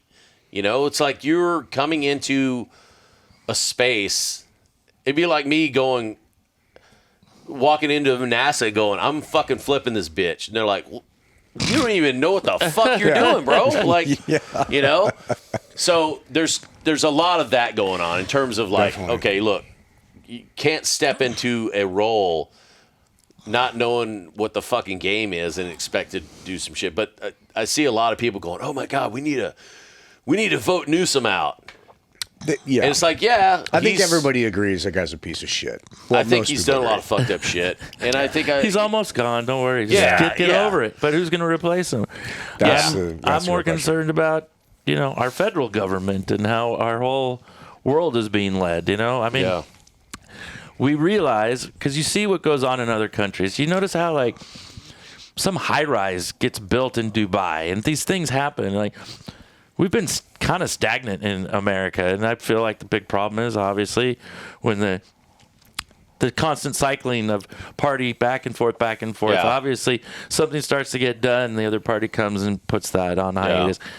I'm not a fan of our current president, but I guess people are maybe tired of things not happening. Yeah. Exactly, yeah. And you kind of just need to do it. And maybe you don't ask for permission, you ask for forgiveness. When the system's so stuck, sometimes you need a fucking wrecking ball. But it's, there's a lot of people getting hurt. And I agree. It's everything's very insensitive right now. Yeah. I like when America felt at least hopeful. I mean, we could talk to each other, it definitely is. I look at it as like everything you're saying is totally true, but when a system is so stuck that you can't, when the toilet is so fucking clogged, a regular Right. plunger won't do. You need that extreme CO2 powered plunger. Yeah. And some shit's gonna fucking get sprayed. But you know what? The problem is gonna be fucking resolved because that's not the plunger that you use all the time. That's an extreme emergency. I feel like we're in this kind of situation. That's a terrible analogy, but I think we're in actually this. pretty good. I think we're in the situation where like the system is so stuck that we need a wrecking ball just to come in. There's obviously going to be some blowback. There's going to be some repercussions. Like there's going to be some collateral damage, but the alternative is empowering and keeping to build and structurally integrating this twisted fucking system. Sure. That we all agree is like needs a fucking overhaul. And It needs a giant flush. Seriously. The And I- infrastructure in this country is slowly fading right now because it's And- all stuff they built, 60 when years fucking ago. Eisenhower was around. you can't flush a turd that big without getting some fucking shit on the floor. Yeah. Well, the other fucked up thing too is I don't think we're ever going to make progress. I think this system, it's evolved into this pendulum to where Yeah. you got right then left, right then left, It right doesn't then feel left. like because Clinton was pretty even keel, Bush was a little bit more, and Obama the pendulum is getting bigger. It's and bigger getting every bigger. cycle, man. Yeah, so you have a moderate, and I think Obama was fairly moderate. Then you get like a Romney, then you get like a fucking who was after? Oh no, it was Trump after fucking Obama. Yeah.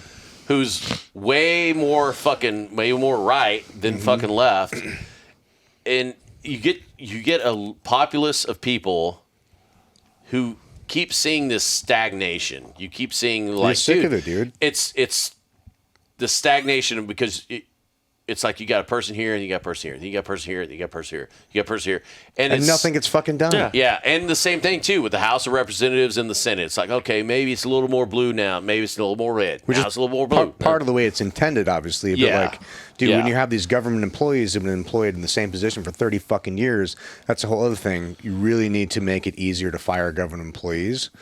So that's a whole separate topic. But and fucking get to the bottom of, I will say with the whole Elon thing, not to say any of this money was ever put back in the fucking pot because there's so much corruption that gets exposed. the Doge thing, yeah. Even with like Doge and like Nick Shirley and like some of these independent journalists that are doing shit, but then you go, What actually happened? you're like, okay, you shined a fucking microscope on this, but did Well, 'cause- any of this money ever get? Well, because Doge didn't have any power. They just had access to information, but they didn't have the actual power to change it. No, I know, and the good Am I thing on my is, Conway and Larson show already? What is all this fucking politics? I like to rock and roll. yeah, Fuck politics. shit. We're getting you prepped for your show. Like, no, but it is Jesus. so fucking weird. A lot of this shit was so fucking weird. Let's get back on that was one of the things that when I was talking to Ryan, I'm like, dude, let's not talk about church. Let's not talk about religion, politics. And like, here we are. But, Yep. Next topic, religion. yeah. But no. Just kidding. No. There's so much shit, and we're not going to solve any of the world's problems. And I think They're eating the cats and dogs. Oh wait, they're eating the babies. Well, they're eating babies and shit. Like But they actually yeah. were. Yeah. Yeah. I think to get back on the AI thing, though, is fucking crazy. And we're never going to solve the world's problems of politics until we have at least some term limits 100%. and the lobbying is gotten rid of. But I think Yeah, the it PACs. starts with the Yeah. conversation. It starts with a reasonable conversation, exchange of ideas, and being like, hey, you have some valid points. You have some valid points. Like, let's figure out what makes sense in the middle. Because I think that's where most people are. Most people aren't on the fringes. Most people agree, like, hey, I just don't want to be fucked with, and I want to be able to Yeah. live my life the way I want to live without judgment or I wanna persecution. buy a belt-fed I think machine gun. everybody can agree with that. Yeah. So, I mean, I want to be Yeah. able to smoke weed and do an occasional mushroom now and then. You know? Yeah, dude. And fire a machine gun at the moon. Well, I'm concerned about our culture. I mean, I don't own weapons. I just have these two guns. Joking. I say that in front of this No, guy. it's good. But yeah, I'm more concerned about society as a whole. Like, I maybe feel Yeah. like I need to have a little protection in my house. You know? you should. I Probably think- should. Yeah, it makes sense. I mean, especially as actually, you get older. Let's go shoot. Yeah. It'd be go. fun. Seriously. Tim Yeah. was like, dude, when are we going to go shooting? Come on. Yeah.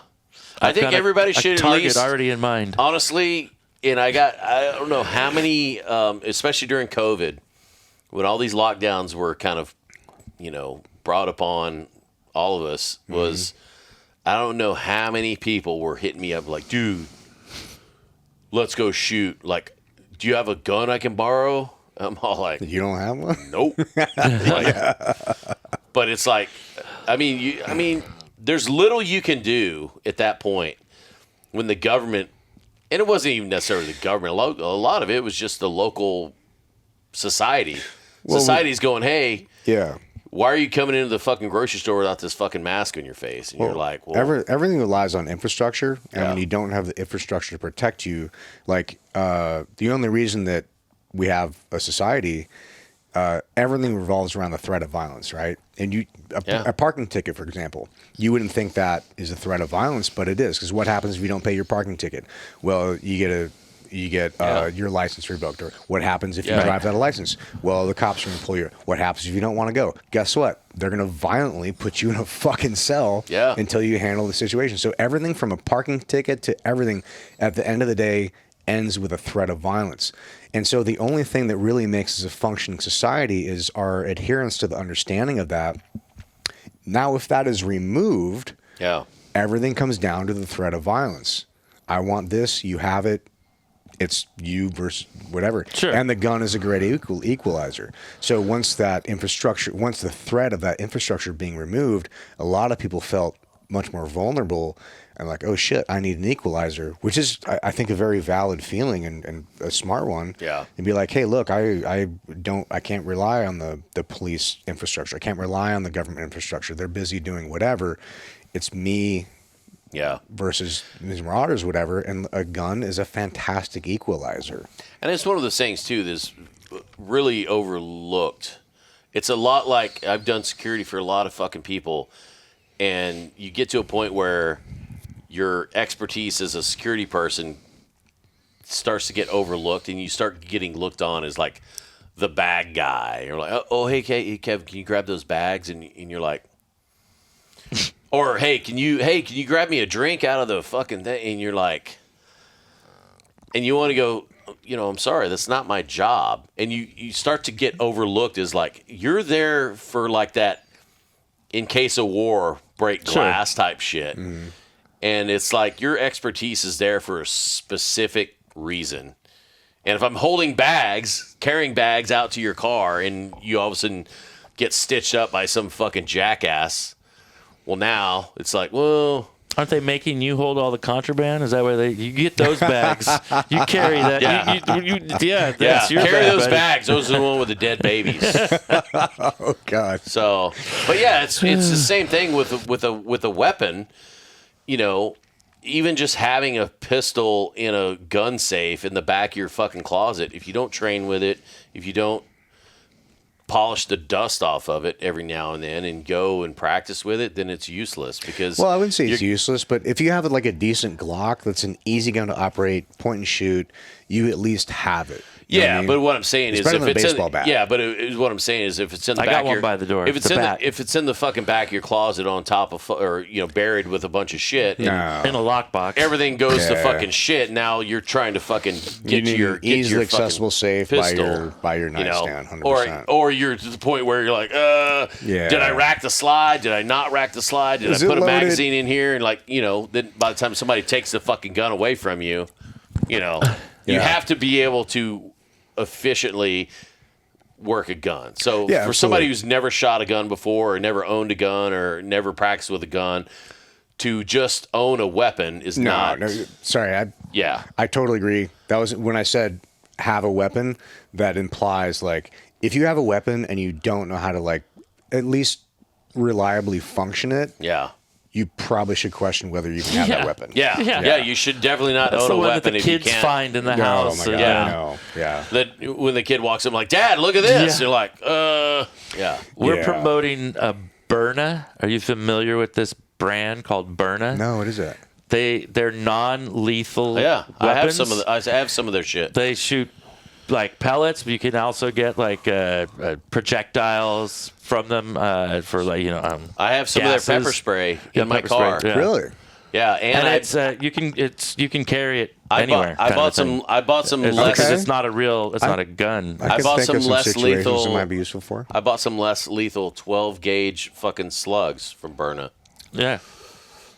They're just gonna leave a nasty welt. So I can think for of somebody that's some options. that well, make those it's like good. the whole adage that Dave Chappelle was talking about. It was like, hey, put a 9-shot, then put some buckshot, then put the slug in. If the 9-shot doesn't entice them to move their ass off your property, the buckshot is certainly going to, and if that certainly doesn't, then the slug through their fucking head or chest or I'm of the opinion that the locked door that's everything. Yeah. And if you get beyond that, hey, yeah. But for me, if somebody's on my property protesting or trying to throw a Molotov cocktail through my window, Oh, and that's different, yeah. and I get to blast them in the face with a non-lethal fucking 12 gauge beanbag round. yeah, that's way better than a 5.56. or Yeah. pepper spray, Way more appropriate, or yeah. It's good to have escalation of force options. yeah. So, and having a little magazine on the side of my 870, I'm like, well, whatever I have, not having a weapon or not having a round in the chamber, I can decide at that point what I want to do from the start. If I have all double-aught buck, or they make these other really cool fucking rounds. It's a smaller slug with three pellets. That's like some pirate shit, dude. Yeah, that's pretty good. So Wait, are those the pepper spray? no. Those are this, real, like- no. This is like straight up. Oh, This shit. will fucking cut Dang, you in half. 3 of those. Yeah. So it's Holy three. shit. It's 3 pellets followed by a slug. Oh shit. So if somebody's so fucking far away that a slug might not be as effective, like over 100 yards, as say a slug is iffy. Mm-hmm. Well, maybe 150. Those pellets are at least gonna fucking have. Yeah, I wouldn't want to be downrange of that. Yeah, maybe not, but yeah, the whole Byrna thing though, it's fascinating. pretty awesome. I'm going to be getting a hold of my dad's shotguns here pretty soon, but I still only own the BB gun I bought probably when I was 15 years Let's old. go as shoot, an though. But I'd love to take I've you trained. shooting. I've trained, yeah. Yeah, I would love to go shoot with you, if nothing else, just to put another little tool in your toolbox to go. Yeah. If I'm waiting a for gay- the is that zombie another gay apocalypse. reference? Yeah, and I that's think the it's thing. the zombie apocalypse. That's when the shit's going to hit the Yep. fan. That's when I'm going to have to fight my the neighbors. fucking so. doomsday. You have the doomsday apocalypse when everything goes to shit, and yeah, and I've got this great big picture window in the front of my house that I've built this plywood 3/4 inch plywood Yep. thing that I can just. Well, it used to be I had 2 sons at home. Now I have a daughter and a wife at home. I'm like, motherfucker, like, how the fuck am I going to manage getting this thing in front of my window? I'll figure it out. You'll figure it out. I got neighbors, but still, like, What's throw your that little fucker- gang called? The Oak Ridge Boys. Yeah. Don't fuck with the Oak Ridge boys. Yeah. Yeah. Elvira. Well, dude, we've already planned because we live in a cul-de-sac. And it's Yeah. like, dude, shit goes sideways, man. Like, Yeah. I already earmarked some fucking. Make your own Chaz, bro. Yeah. We're already earmarked. What is that? Capitol Hill Autonomous Zone from Seattle. Seattle when Yeah. the whole shit was going down. Because where we're moving, we are on a little hill, and it's a cul-de-sac too. There you go. And it's got a really steep hill. I'm just trying to think. Like, Very defensible. What do you Yeah. put down there? You know, Well, a school bus? Do you have some any trees that are grown? Oh yeah, So, dude, just chop them down. And, yeah, chainsaw. There you go. Okay. Good point. Good Nobody's point. getting up that hill. I know exactly where. There you go. Oh man, I don't want to think about the apocalypse. Yeah. But I'm glad I know you. That's know. kind of fun to think Yeah. about. Yeah. I enjoy wanna- these I things. stick to rock and roll. I'm really lucky and blessed to be able to support local music, creative people in San Diego. It's quite an honor to put bands on the stage at the Casbah or play them on the radio. And Yeah. I'm And Tim definitely Pyles, lucky. you're truly the best of us in terms of,